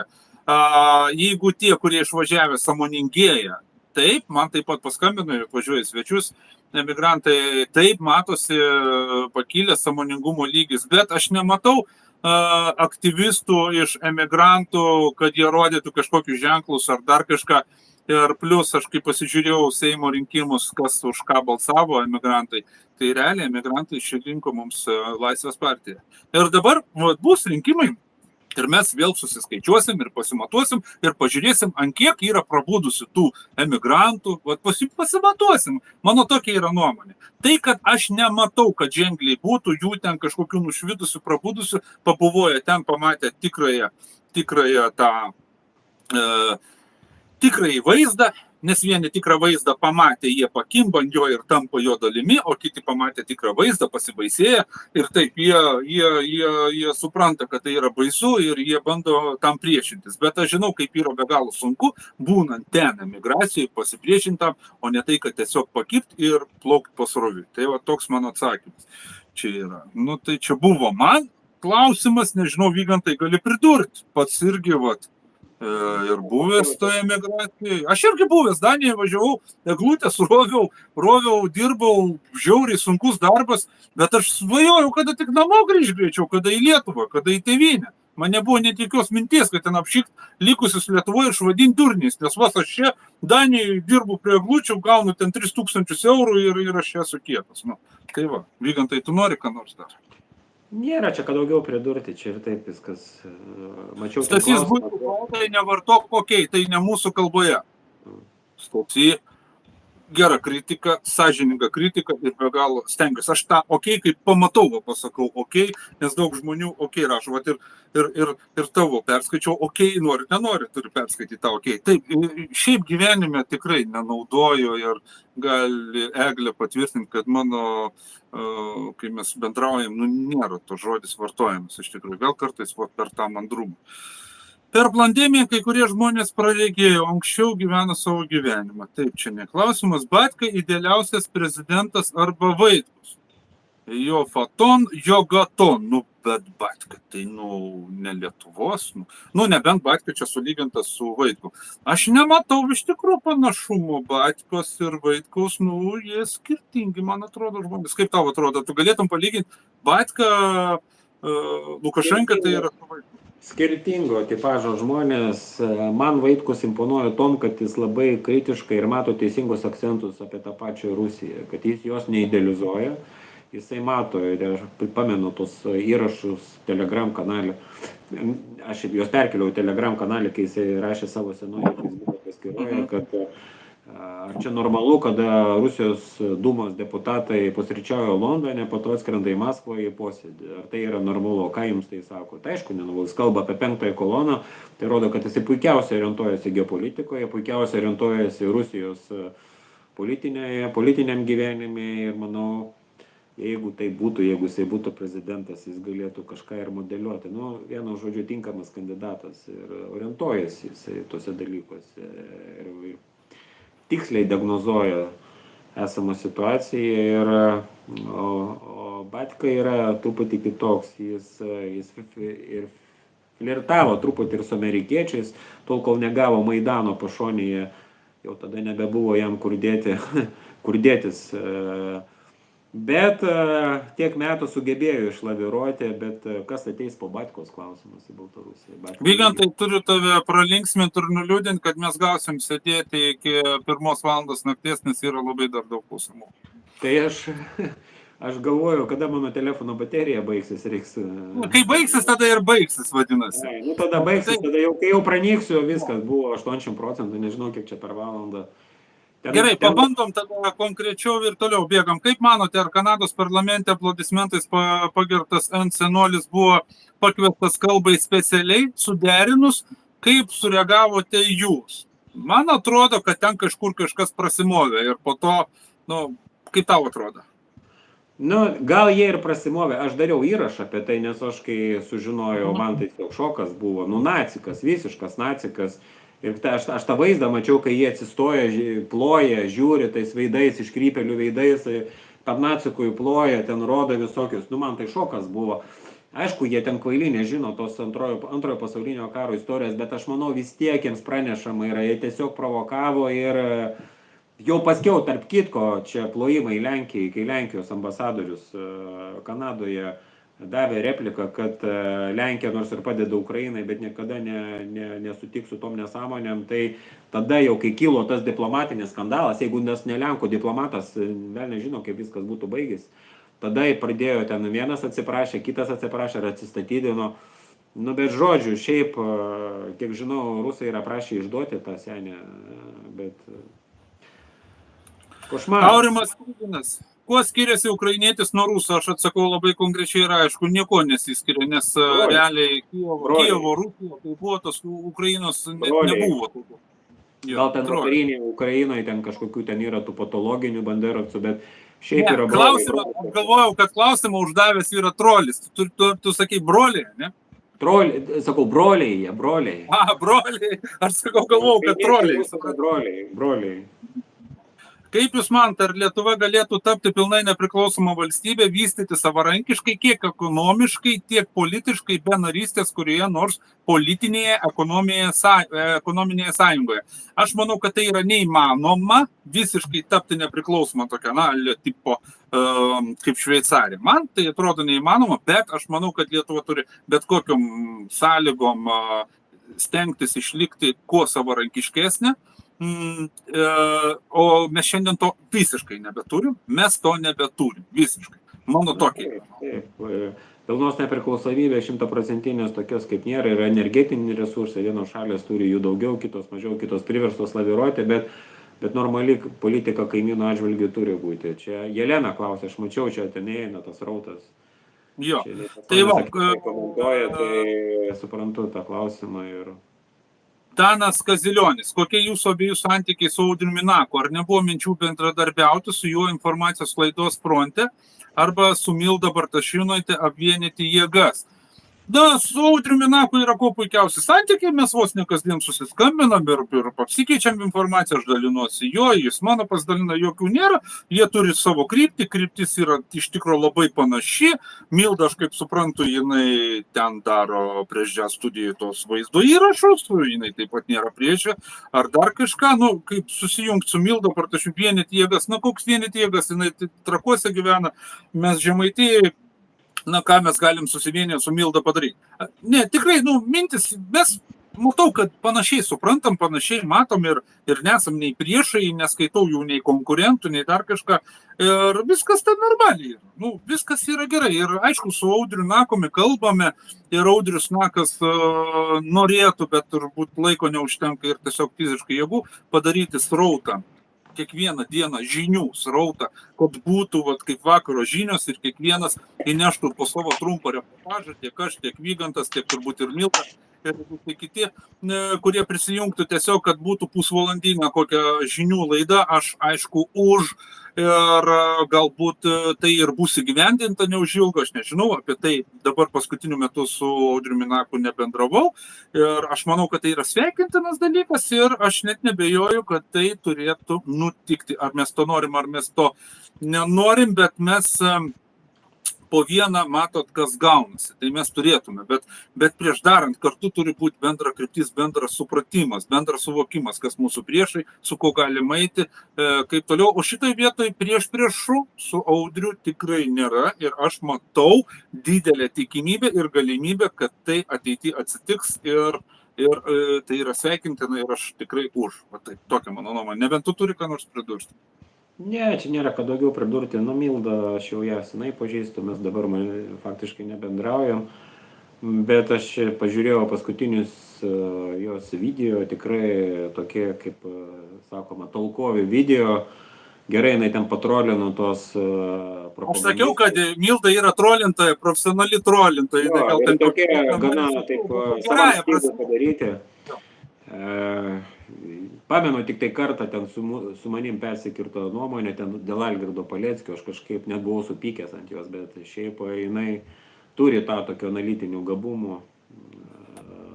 Ir dėl Algirdo Paleckio, Vygantai, pripažinkim, kad jinai vos neteisesnė buvo, iš tikrųjų. Jinai tenais taip tokią formą išdėstė, aš tenais, aišku, užsidegiau, nes kad neva sistema ruošia Algirdą Paleckį, jeigu valdžia pasikeis ir jinai ten tai parašė, aišku, gal, kad išėjo jisai vos neatsipinėjęs iš kalėjimo, man tai kažkaip taip, nu, buvo... Ne, šitoj vietoj tai netiesa, tikrai neatsipinėjęs. Jo, bet dabar, kai aš stebiu, kas vyksta su teisingumu, aš man tokių, aišku, irgi minčių kyla, vienu žodžiu, turi to analitinio proto Milda ir aš kažkaip vis nespėjau jos pareklamuoti per savo... Linkėjimai Mildai, viskas gerai. Jeigu... Perduok linkėjimus Mildai, atsiprašyk Mildas. Linkėjimai. Gerai. Trolintojas.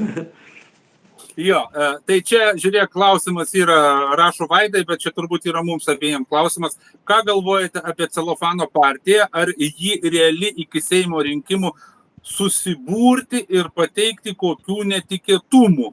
Nu, klausimas toks labai įdomus, kažkokių netikėtumų pateikti. Nu, visų pirma, jinai turėtų tą partiją įsiregistruoti visų pirma, ko dar nėra padaryta.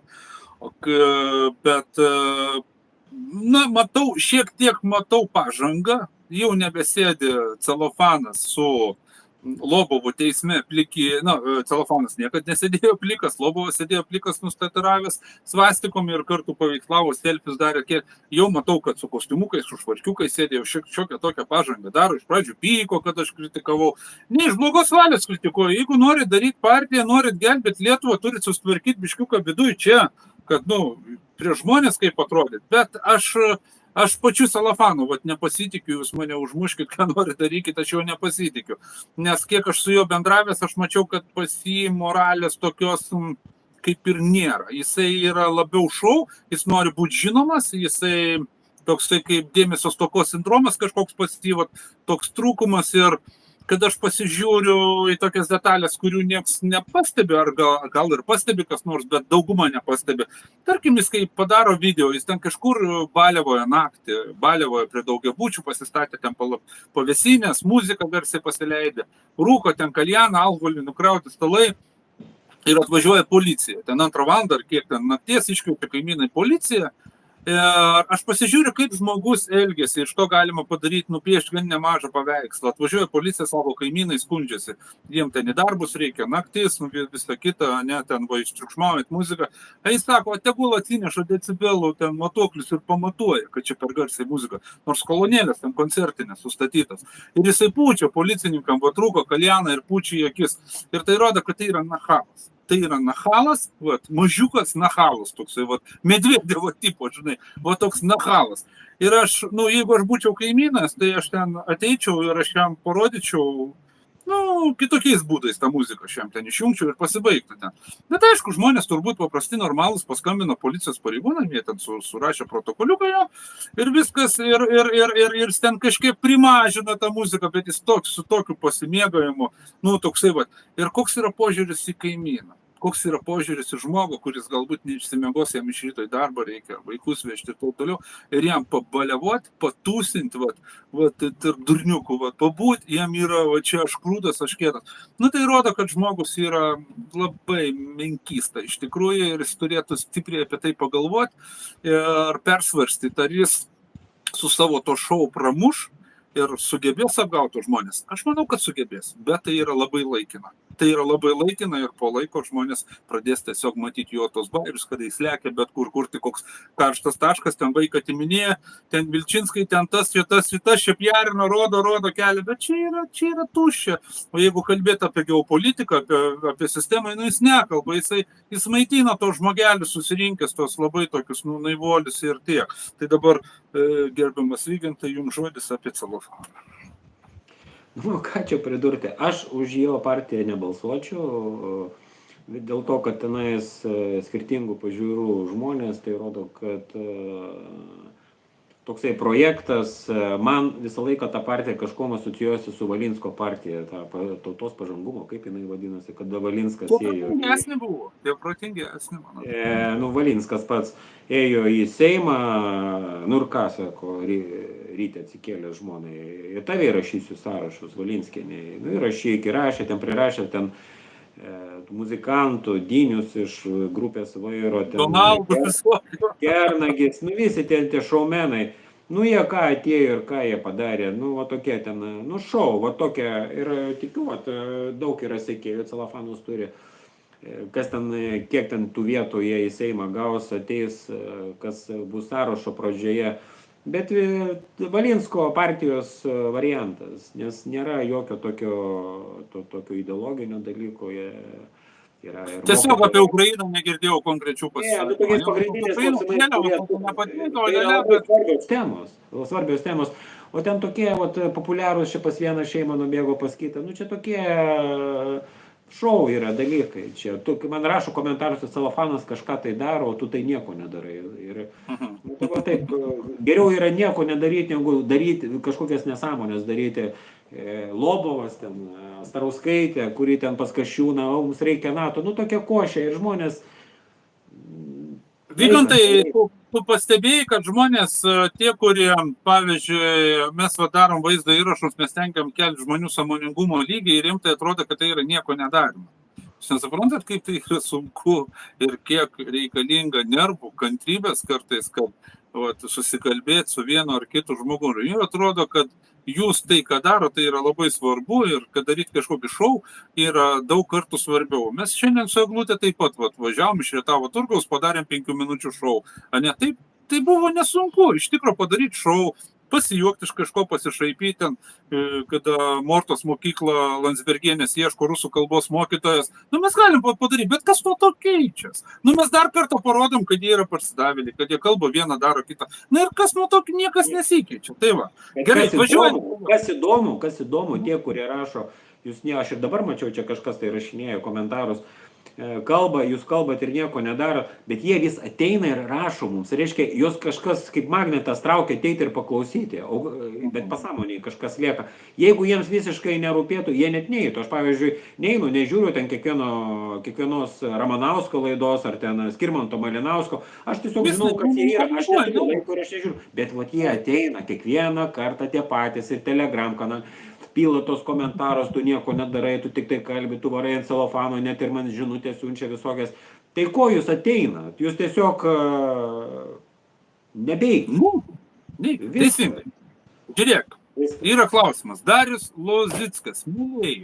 Ar čia turbūt, ar nemanot, kad jau laikas pradėti vesti laidas taikos kalba, ateities kalba?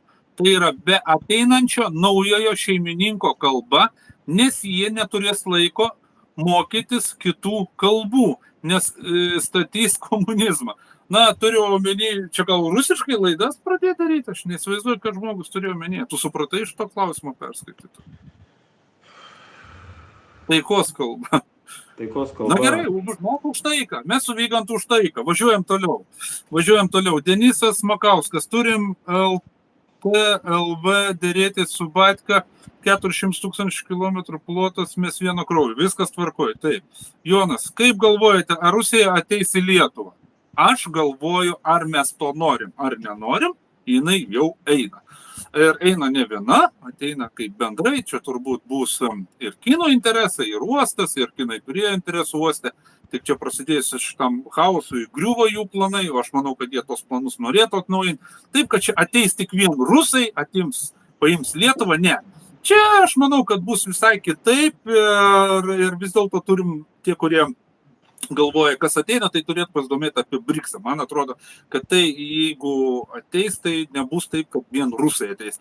Nes žinau, čia interesų turi ir Batka, turi ir kiniečiai interesų, ir kitos šalis turi interesų. Todėl Batkai be galo jisai būtų laimingas, kada jis turėtų prieimą prie vandenėlio. Tai yra uosto, ne? Kada jam duotų nors kažkokį dalį uosto, kad jis galėtų pasigabenti savo kažkokius tai krovinius, atsigabenti, nusigabenti.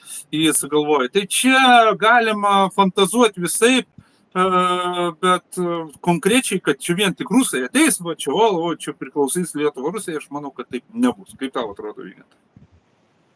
Šiandien aš girdėjau, turi Rusija interesų visų pirma Baltijos jūroje, jie to blokavimo tai tikrai jie netoleruos. Aišku, turi interesų, ne tai, kad jie čia kažkokiu tai nori kažkokį ypatingą meilę, tai Lietuvai jaustų, tiesiog yra visur interesai. Ir jeigu su jais kalbėsis NATO iš tokių pozicijų, tai tikrai ateis, jie ir eina. Ir aš gerai pamenu Putino kalbą, kad NATO turi atsitraukti iki 97 metų linijos, o Putinas žodžiais paprastai nesimėto. Matyt, kažkas bus. Nes taip kaip dabar yra Rusijos laivynui, kokia situacija Baltijos jūroje, kai ten iš vienos Suomija tapo NATO narė, tai žodžiu, niekas su blokavimu Baltijos jūroje rusams yra. Ir jie kažkokiu taip... Europė vyks. Kodėl nepasidarai, kad žmonės, kurie padonėtina, čia paremia, jų klausimą išmeta ant ekrano ir daug. Nežinau, kodėl nepasidarau, aš nežinau, kaip tai padaryti ir ar verta tai daryti. Na, čia toks labiau. Tie, kurie nori paremti, pačioj po vaizdo įrašais yra visi būdai, gali ateiti, ten donėtinti, nedonėtinti, kažką daryti vėl tiesiog techniškai. Gal ir būtų galima ten padaryti, bet aš tiesiog, nėra pas mane tikslas, kad čia ateiti ir donėtinti ir čia vien tik paramas. Tiesiog noriu pabendrauti su žmonėm, atsakyti klausimus, nes kodėl darom su Vygantu.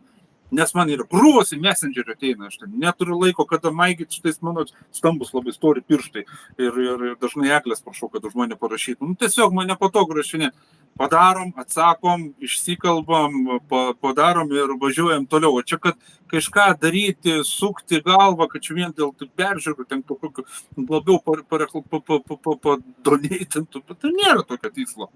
Sveiki, ką manot apie Žemaitijos partijos Mažeikių skyriaus narius? Deividas Bucevičius. Kiek aš mačiau iš nuotraukos, nesigilinau, kiek ten jų yra iš nuotraukos, Tai mačiau tarp jų ir rusofobų, yra ir normalių žmonių, ir visiškai nesusigaudančių. Ir aš manau, kad tai yra eilinė, tokia suprantat, Marius Čekavičius yra patologinis rusofobas.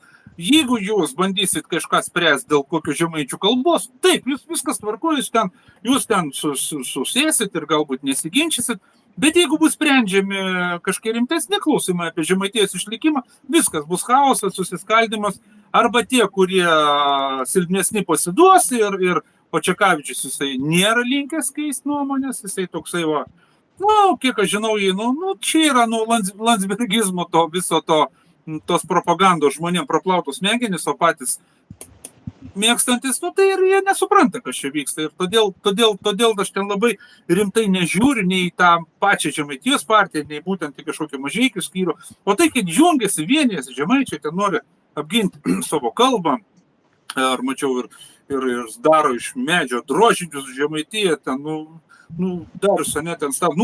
Viskas yra faina, viskas liuks, viskas gerai, bet geopolitiniai plotmėje linkme Žemaičių partijos aš nematau tokios, jinai absoliutiškai yra sisteminė visiškai, kad iššoktų, kad pasakytų, mes čia Žemaičiai prieš rėmimą ten Ukrainą, prieš karą, mes už taiką. Nemačiau tokių ir jie, čia yra, yra partija, bet nėra. Taip. Per Google vedus neatsimenu, kokius skaičius mes esame Amerikos darbuotojai, yra YouTube, čia yra vėl, gerai, nežinau, čia YouTube, kažkur kažkas yra, kažkokie skaičius, kažkur neatsimenu. Reikėtų konkrečiau mokėti suformuluoti klausimą. Mano, ar neleidžia Vygantas minties, kad Artamonovo kalba nelogiška karo paslapčių atžvilgių ir tai gali būti karo rūkas, kaip ir Prigožino, где снаряды. Paskaityti iš naujo. Aš supratau, ką norėjau paklausti. Aš kalbėdamas, komentuodamas Artamonovo laidą, šiandien taip ją peržiūrėjau 2 kartus, tarp kitko. Pradžioj pasakiau, kad 100%, ką jis kalba, nereiktų priimti. Tiesiog tai jis, kaip jis pats sako, aš neišduodu jokios karinės paslapties, bet aš tiesiog moku dirbti su informacija, o šiaip po visų užsienio žvalgybų, tiek ir Rusijos žvalgybų, jie kaip renka informaciją, jie renka 80% iš viešų šaltinių. Tai jis kažkokiu panašiu metodu dirba ir aš sakiau šiandien, kad jis paminėjo, kad Rusija neturi pranašumo ore ir ten jis įvairius skaičius pateikė, kas vyksta su lėktuvų gamyba ir ten apie konkrečius modelius kalbėjo, bet man buvo tokia staigmena. Taip, aš prileidžiu momentą, kad tai gali būti ir dezinformacija, nes paleidžia tokia vieša ir ten amerikiečiai dirba su ta informacija. Bet gana buvo ir daug logikos, jis yra patriotas, jis nieko blogo apie Putiną nekalbėjo.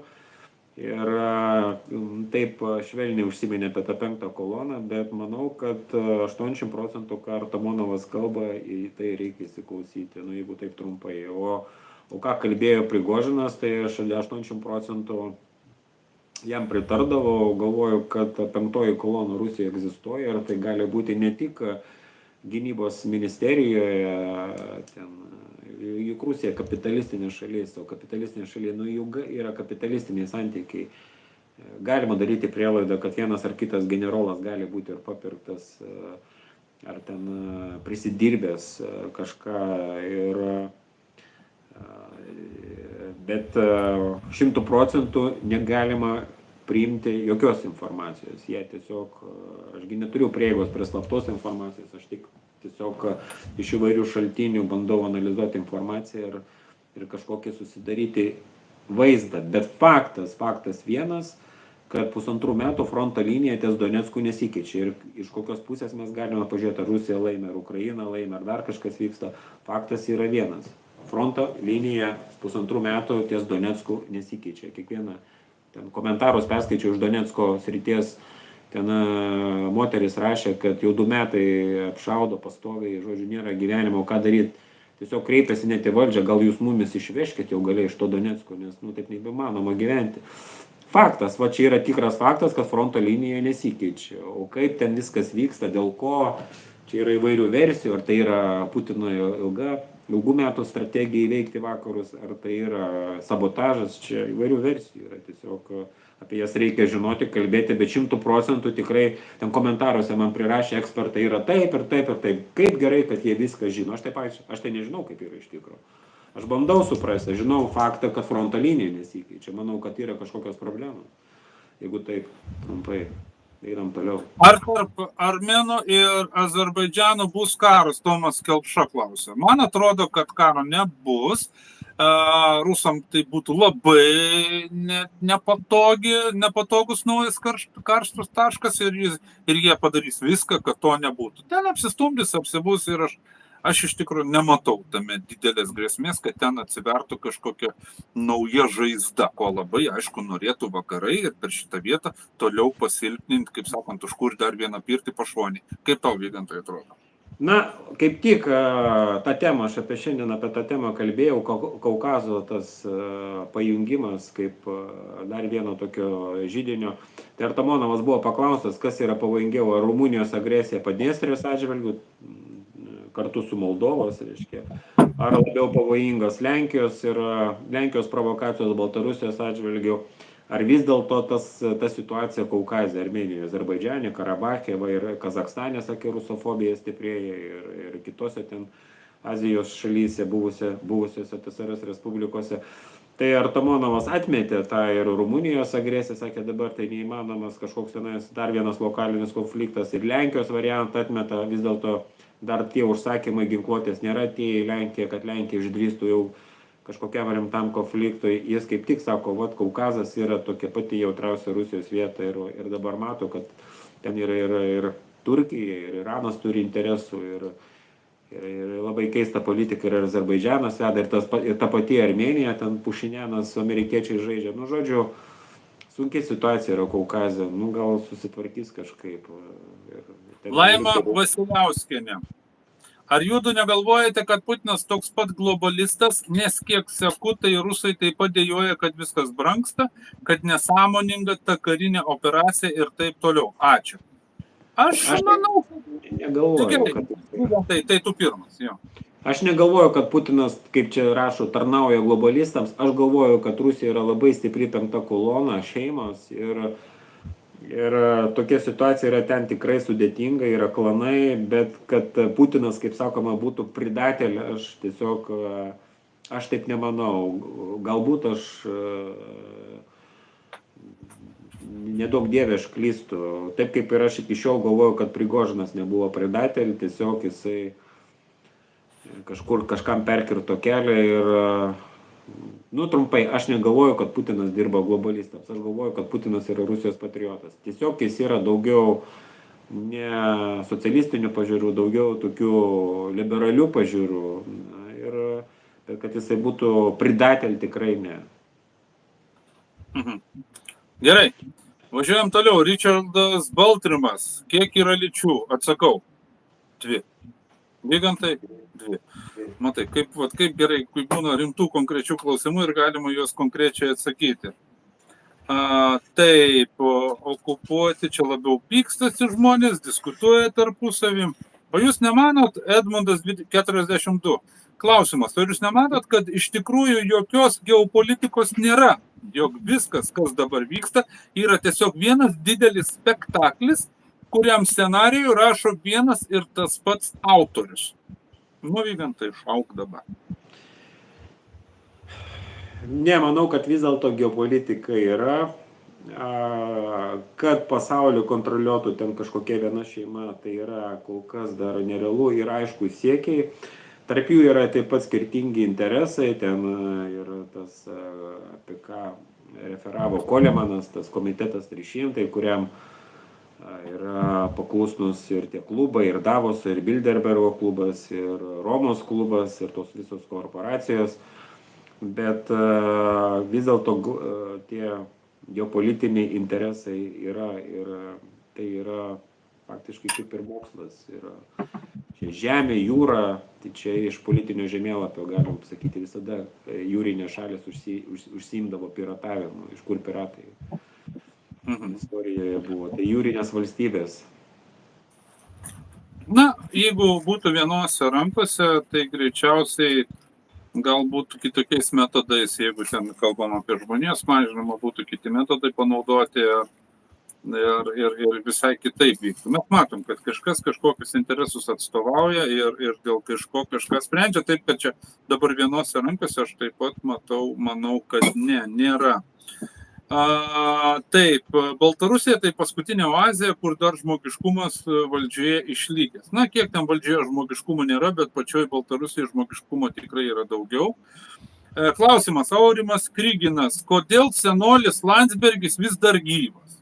Na, mes apie tai su Eglėm diskutavom ir bandėm taip garsiai padiskutuoti ir priėjau išvados, kad gerbiamas tarybinis profesorius Vytautas Landsbergis greičiausiai yra maitinamas labai gerų maistų ir gauna turbūt dar kažkokių maisto papildų, kad tiek ilgai ir gražiai gyvena ir atėjęs į televizijos laidas ar LRT ar LNK tikrai blaiviai kalba, nenusiklėdė, na, tarkim, ten nešokinėja mintis, man netgi dažniau būna, pametu kartais mintį kalbėdamas, o jisai kalba tvarkingai, gražiai sudėlioja ir matosi, kad žmogus dar yra pajėgus, todėl jį dar ir laiko ir jis turi dar labai didelę įtaką Lietuvoje, būtent toj politiniai erdvėje ir geopolitikoje jisai yra gerbiamas dėdulė. Nu, toks mano atsakymas, gal tu ką nors turi dadėti, gal tu žinai, kuom ten maitina Landsbergį konkrečiau. Aš žinau, kad medicina yra 3 lygių. Yra mums, avims, tai masiai, profesūros lygis ir elitui. Nu, Adamkus, taigi pastoviai skraidydavo į Čikagos privačias ligoninės visokiems patikrinimams. Matyti, yra ta medicina labai jiems aukštam lygyje ir su dabartinė technologija, matyt, gali jie virš 100 metukų gyventi ir Kissingeris, kiek jie metų, lipa lėktuvo trapo tiesiog kaip jaunuolis. Kiek jam ten 98, kiek tenais Dikui Čeimiui buvo širdžių persodinta, ar 3. Pas juos yra kita medicina ir čia sunku kalbėti, ką Dievas yra kiekvienam numatęs. Jo, čia yra dar tokių klausimų, kurie patys užduoda savo žmonės klausimus ir patys atsako. Nu tai jeigu jau atsakė, tada mes jų nebeliečiam. Čia Janki dėl kažkokiam. Darius Lozicko. Kodėl rusai pastoviai kenčia nuo fašistų? 1939 1939 nuo Lenkų ir Suomių, 40 nuo Latvių, Lietuvių, Estų, 57 Vengrų, 63 Čekoslovakų ir svarbiausia geriausia draugas po pasirašytos nepuolimo sutarties. Kodėl rusai pastoviai kenčia nuo fašistų? Vygantai. Na, jeigu globalistai, kaip jeigu žiūrint iš istorijos, jau 200-300 metų daro tą savo planą ir jiems ta Rusija tiesiog yra rakštis, yra kelios, perfrazuojant Fursavą, paskutinė kliūtis globalistams į pasaulinę valdžią. Ir Rusijos carinė imperija neįtiko, paskiau jau Tarybų sąjunga, socialistinė Tarybų sąjunga neįtiko. Va dabar Rusija kapitalistinė vis tiek neįtinka, vis tiek lenda. Matyta, jiegi yra analitikai, jie yra protingi, jiegi jaučia, kas jų tam viešpatavimui gali padaryti galą. Jie tiesiog, čia tokie metafiziniai dalykai, jie bijo to rusų, bijo tos, turbūt galvoja, kad pas juos kažkas tai yra, to daugiau dvasingumo ir nepavyks jos nuleisti tą robotų lygį.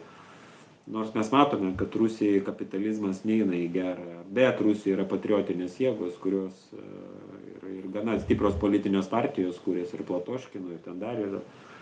Manau, kad jie suras savyje jėgų atsispirti ir jie intelektualiai pajėgus yra suprasti tos dalykus ir tai yra Rusijos vidinis reikalas faktiškai. Mums tik tai nereikia kištis į patys. Klausimas, Vaidai, koks žemėlapis tavo už nugaros? Čia yra žemėlapis tas, kuriam yra pažymėta Samogytė, Lietuvos dar nebuvo ir čia yra Kijevo Rusija, nėra jokios Ukrainos. Tai va, jeigu įdomu, kas norėsit, turiu pasidaręs daugiau kopijų, dar kokį 20 turiu, prie progos susitikus ar kur, jeigu pranešim, kad važiuojam kur nors su eglutė, su mūsų TV ar ką, tai Priminkit, kad aš jums atvešiu, tai gal ir atvešiu iš tikrųjų, jeigu neišdalinsiu, turėsiu dar.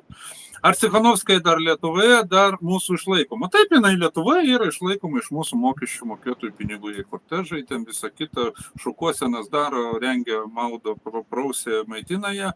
Čia toks atsakymas.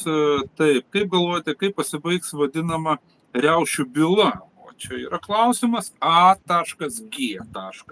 klausia. Kaip tau atrodo ta riaušių byla ir kaip jinai pasibaigs? Nežinau, gal ten kažką ir nubaus rimčiau, ten, man rodos, lygtinai ten visi gaus ir viskas. Aš tiesiog tą bylą žiūriu kaip parodomąją bylą, kad nekiltų daugiau žmonėm minčių. Jo, kad tiesiog parodys, nubaus, nuteis ir va, žiūrėkit, kas bus jums, jeigu jūs sugalvosit dar kartą. Tai jau buvo kartą, kai prie Seimo guminiam kulkom šaudė, kokie čia metai, 8 buvo, aš jau. Valinsko valdymo periodu. Valinskas su Kubilium, taigi net ten kartu buvo. Tada buvo. Valinskas. Irgi buvo teismas, tenais ir nemažai baudų visi gavo, ten tokios didelės baudos buvo. Na ir ilgam buvo tie mitingai nuslopę, va, dabar vėl, nu ir bus toks parodomasis. Bet galvoju, lygtinai gaus arba piniginės baudas didelės, kad nereiktų jų sodinti, kažkas tokio. Čia toliau žmonės diskutuoja. Vaidai, kurių metų antikvarinė žibalinė lempa ant sienos? Žinokit, nežinau, ar yra ant jos metai išspausti, bet čia yra tarybinė. Čia yra palikimas, kai pirkau sodybą, yra ir su to pačiu žibalu senoviniu ir jinai dega, veikia, kaip sakant, juodai dienai turiu ir žibalą dar turiu garaže, 2 litrus turiu bambaliuką, senovinio tokio. Va. Taip, kas čia dar? Yra dar klausimų ar nebėra? Ir nebėra, ir Vygantai mes ištempiam. Yra. Va, klausimas Vygantai. Išlindo, kaip sakant. Klausimas Vygantai. Matant jėgų išdėstymą žemėlapį ir nelogiškos karo veiksmus Ukrainai, toks vaizdas, kad Rusija laukia ar čia turbūt ruošiasi kažkokiem kitiem įvykiam. Ką Vygantas mano? Ačiū už mintis. Pakartosiu dar. Vėl klausimas Vygantai. Matant jėgų išdėstymą žemėlapį ir nelogiškus karo veiksmus Ukrainai, toks vaizdas, kad Rusija laukia ar ruošiasi kažkokiem kitiem įvykiam. Ką Vygantas mano? Aš manau, kad ruošiasi ir visą tą mobilizaciją rimtesniems konfliktams, galbūt ir susidūrimui su NATO. Ir dėl to jie dabar to rezervo ir nepajungia, o tie 300 000, iki naujųjų metų bus 170, dar 170 000, tai viso beveik 500 000, 500 000. Yra ten tarp jų kalbama, tarp tų generolų, kad vis dėlto gali būti, kad su NATO to konflikto ir nepavyks išvengti. Ar per Baltarusijos pusę, žodžiu, Lenkija bus pajungta, bet tai gal ne metų klausimas, o didesniam laiko tarpu įmant. Ir galbūt, kaip sakiau, ir Artamonovas šiandien tai paskaitoj minėjo, kad Putinas vis dėlto bando tą konfliktą išskaidyti į mažesnius segmentus, laimėti laiko, taip kaip ir Stalinas. Kada nebuvo, suprato Stalinas, kad nebuvo gerai pasiruošęs karui su hitlerinė Vokietija, sakė, mums dar reikia bent 3 mėnesius ar ten kiek jisai ištempti ar metus, kad nutolinti karą. Jis suprato, kad karas neišvengiamas yra, bet jiems reikėjo ten modernizuotą kariuomenę. Manau, kad panaši situacija ir dabar Rusijoje yra, tengi išvogta buvo. Ir dabar Putinas viską daro, kad išskaidyti į tos mažesnius segmentus. Ir užbaigiam su tokia mintim, kad protingi žmonės supranta, kad su vakarais neįmanoma susitarti. Tai, o kada neįmanoma susitarti, yra karas. Ir su vakarais, matyt, supranta protingi žmonės, kad reikės kalbėtis iš jėgos pozicijų. Tos dėrybos, kiek jų ten tų dėrybų buvo, Minsko susitarimai, NATO nesiplėtimas į rytus, visa tai yra tik tai kalbos. O iš tikrųjų jie nesilaiko susitarimų ir matyt, protingi žmonės, manau, ir Vladimiras Putinas supranta, kad vis dėlto tas konfliktas didysis yra neišvengiamas, ar iš kurios jis tam pusės kils, ar iš Kaukazo, ar iš Lenkijos, ar iš Rumunijos. Visaip čia gali įvairių variantų būti. Manau, kad apie tai yra galvojama ir ruošiamas yra. Ir tai, kad ruošiamasi, rodo, kaip Rusijos federacijos dūma keičia įstatymus, kas liečia mobilizacijos. Ten gauni lapelį mobilizacija, viskas skaitmeniniu būdu, jeigu neprisistai per savaitę, viskas blokinama teisės, bankinės sąskaitos. Nu, žodžiu, jie pradėjo rimtai tai žiūrėti. Tai geriau jau Lietuvos administratoriams nusiraminti ir kažkaip baigti tas nesąmonės, nes kitaip blogai baigsis. Gerai, yra dar klausimų, kol tu kalbėjai, atsirado dar porą klausimų. Linkėjimai iš Švedijos. Kaip jūsų manimo, ar ekonominė krizė pasijaus visiems po naujų metų, dar papildė? Aš manau, kad taip pasijaus, jeigu Ukrainoje karas nebus sustabdytas greituoju būdu, paskelbtos paliaubos ar taikos kažkokia sutartis, o to nenusimato iš tikrųjų. Ir rusam, aš manau, tai yra nenaudinga, jie kuo puikiausiai mato, kaip žlunga Europą su savo ekonomika ir jiem yra tai į naudą išėjo. Ir aš manau, kad taip, ir dabar jaučiasi, ir dabar Europą jaučia, ir žiema ateina, ir taip jausim, ir po naujų metų dar labiau jausim. Ir čia yra faktas, tiesiog, Vygantai turi kur dadur dar ką nors? Kiekvieną dieną jaučiam, tai jau su kainom mes esam apvagiami kiekvieną dieną, per mokesčius, per pridėtinės vertės mokestį, per akcizus, visi mokesčiai didėja, naujų atsiranda, žodžiu, tikrai jaučiasi ir tikrai viskas bus blogyn. Ekonomika Lietuvoje tik tai žemyn. Vygantai, pažadėkim žiūrovom, kad iki 2 valandų datempsim, nes virš 2 valandų, mėly žiūrovai, supraskite, yra šiek tiek per daug. Taigi mes dar turim 15 minučių, bet ilgiau 2 valandų nedarysim vaizdo įrašų. Sąžininkai pasakysiu, pavargau, biškiu, šiandien, šiaip diena jau vakarą, ne rytas. Taip, Antanis Vas, kur bėgti? Nejau eit į mėsmalę. Jeigu bus Lietuva priėmus sprendimą dalyvauti kariniai pagalbai Ukrainoje ir Lietuva priims kažkokį tai dvišalį susitarimą pasirašys, visų pirma, aišku, eis savanoriai. Tie, kurie yra labai prisižiūrėję panoramų ir žinių, prisiskaitę Delfių. Tai vienas kitas tūkstantėlis turbūt savanorių, kai pakvies jau patys prisirikiuos prie karinių komisariato, ne?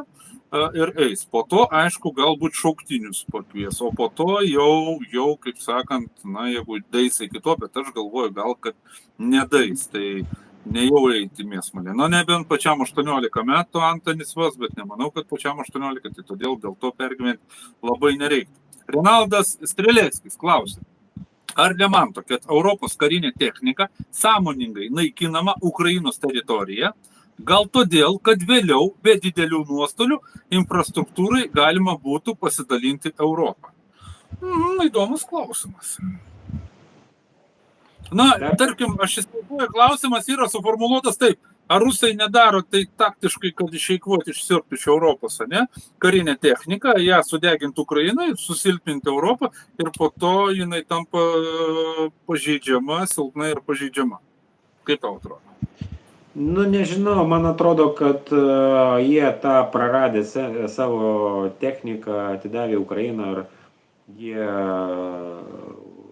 gamins naują, aišku, laiko užims tų karinių korporacijų akcijos tik kils.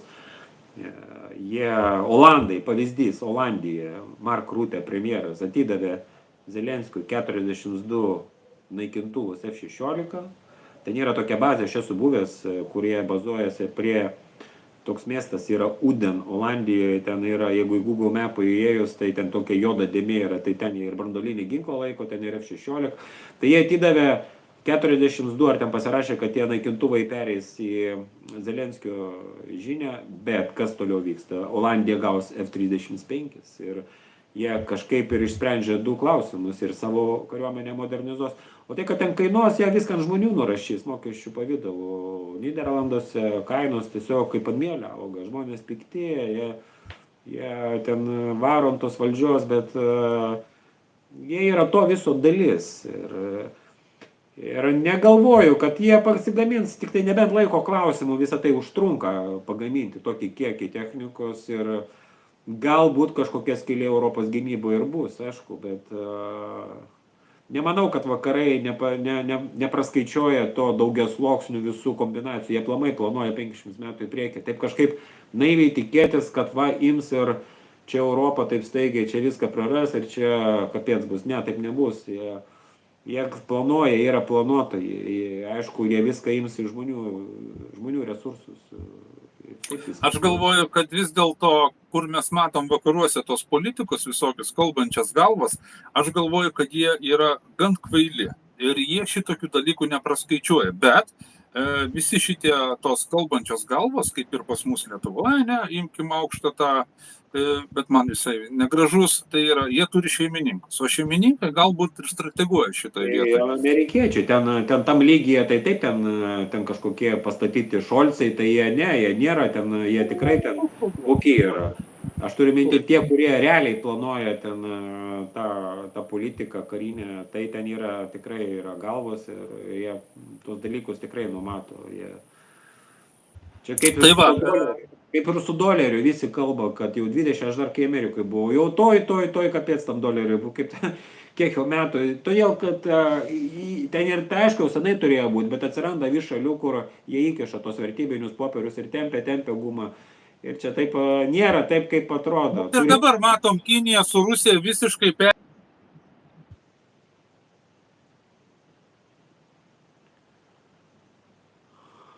Nu va, ir užstrigo. Kažkas dingo ir vėl mes atsiradom, ne? Jo. Tai va. Ir mes dabar irgi matom dar keletą minučių ir baigiam. Ir tiesiog Kinija su Rusija perina prie savo valiutų, bet vis tiek mes matom kursus rublio ir taip toliau. Ir pabaigai rašo taip pat iš Švedijos, taip ir galvojau, kur uždavė klausimą apie krizę. Taip ir galvojau, nes dabar masiškai įmonės užsidaro, o žmonės jau taupo pinigus būsimoms elektros sąskaitom. Taip, tai va, mielieji, ačiū, kad žiūrėjot, ačiū, kad dalinatės, ačiū, kad palaikot mano ir Vyganto veiklą ir mes turbūt su Vygantu dar ne kartą padarysim tokio formato laidas, tai ką, dar kartą visiems ačiū komentatoriams, ačiū uždavusiems klausimus, ačiū ir tiems, kurie mūsų nekenčiat ir bandėt uždavinėti visokius provokuojančius klausimus, bet kaip matėt, mes jų nelabai išsigandom. Tai ką, ačiū, kad žiūrėjot, iki kitų kartų. Iki.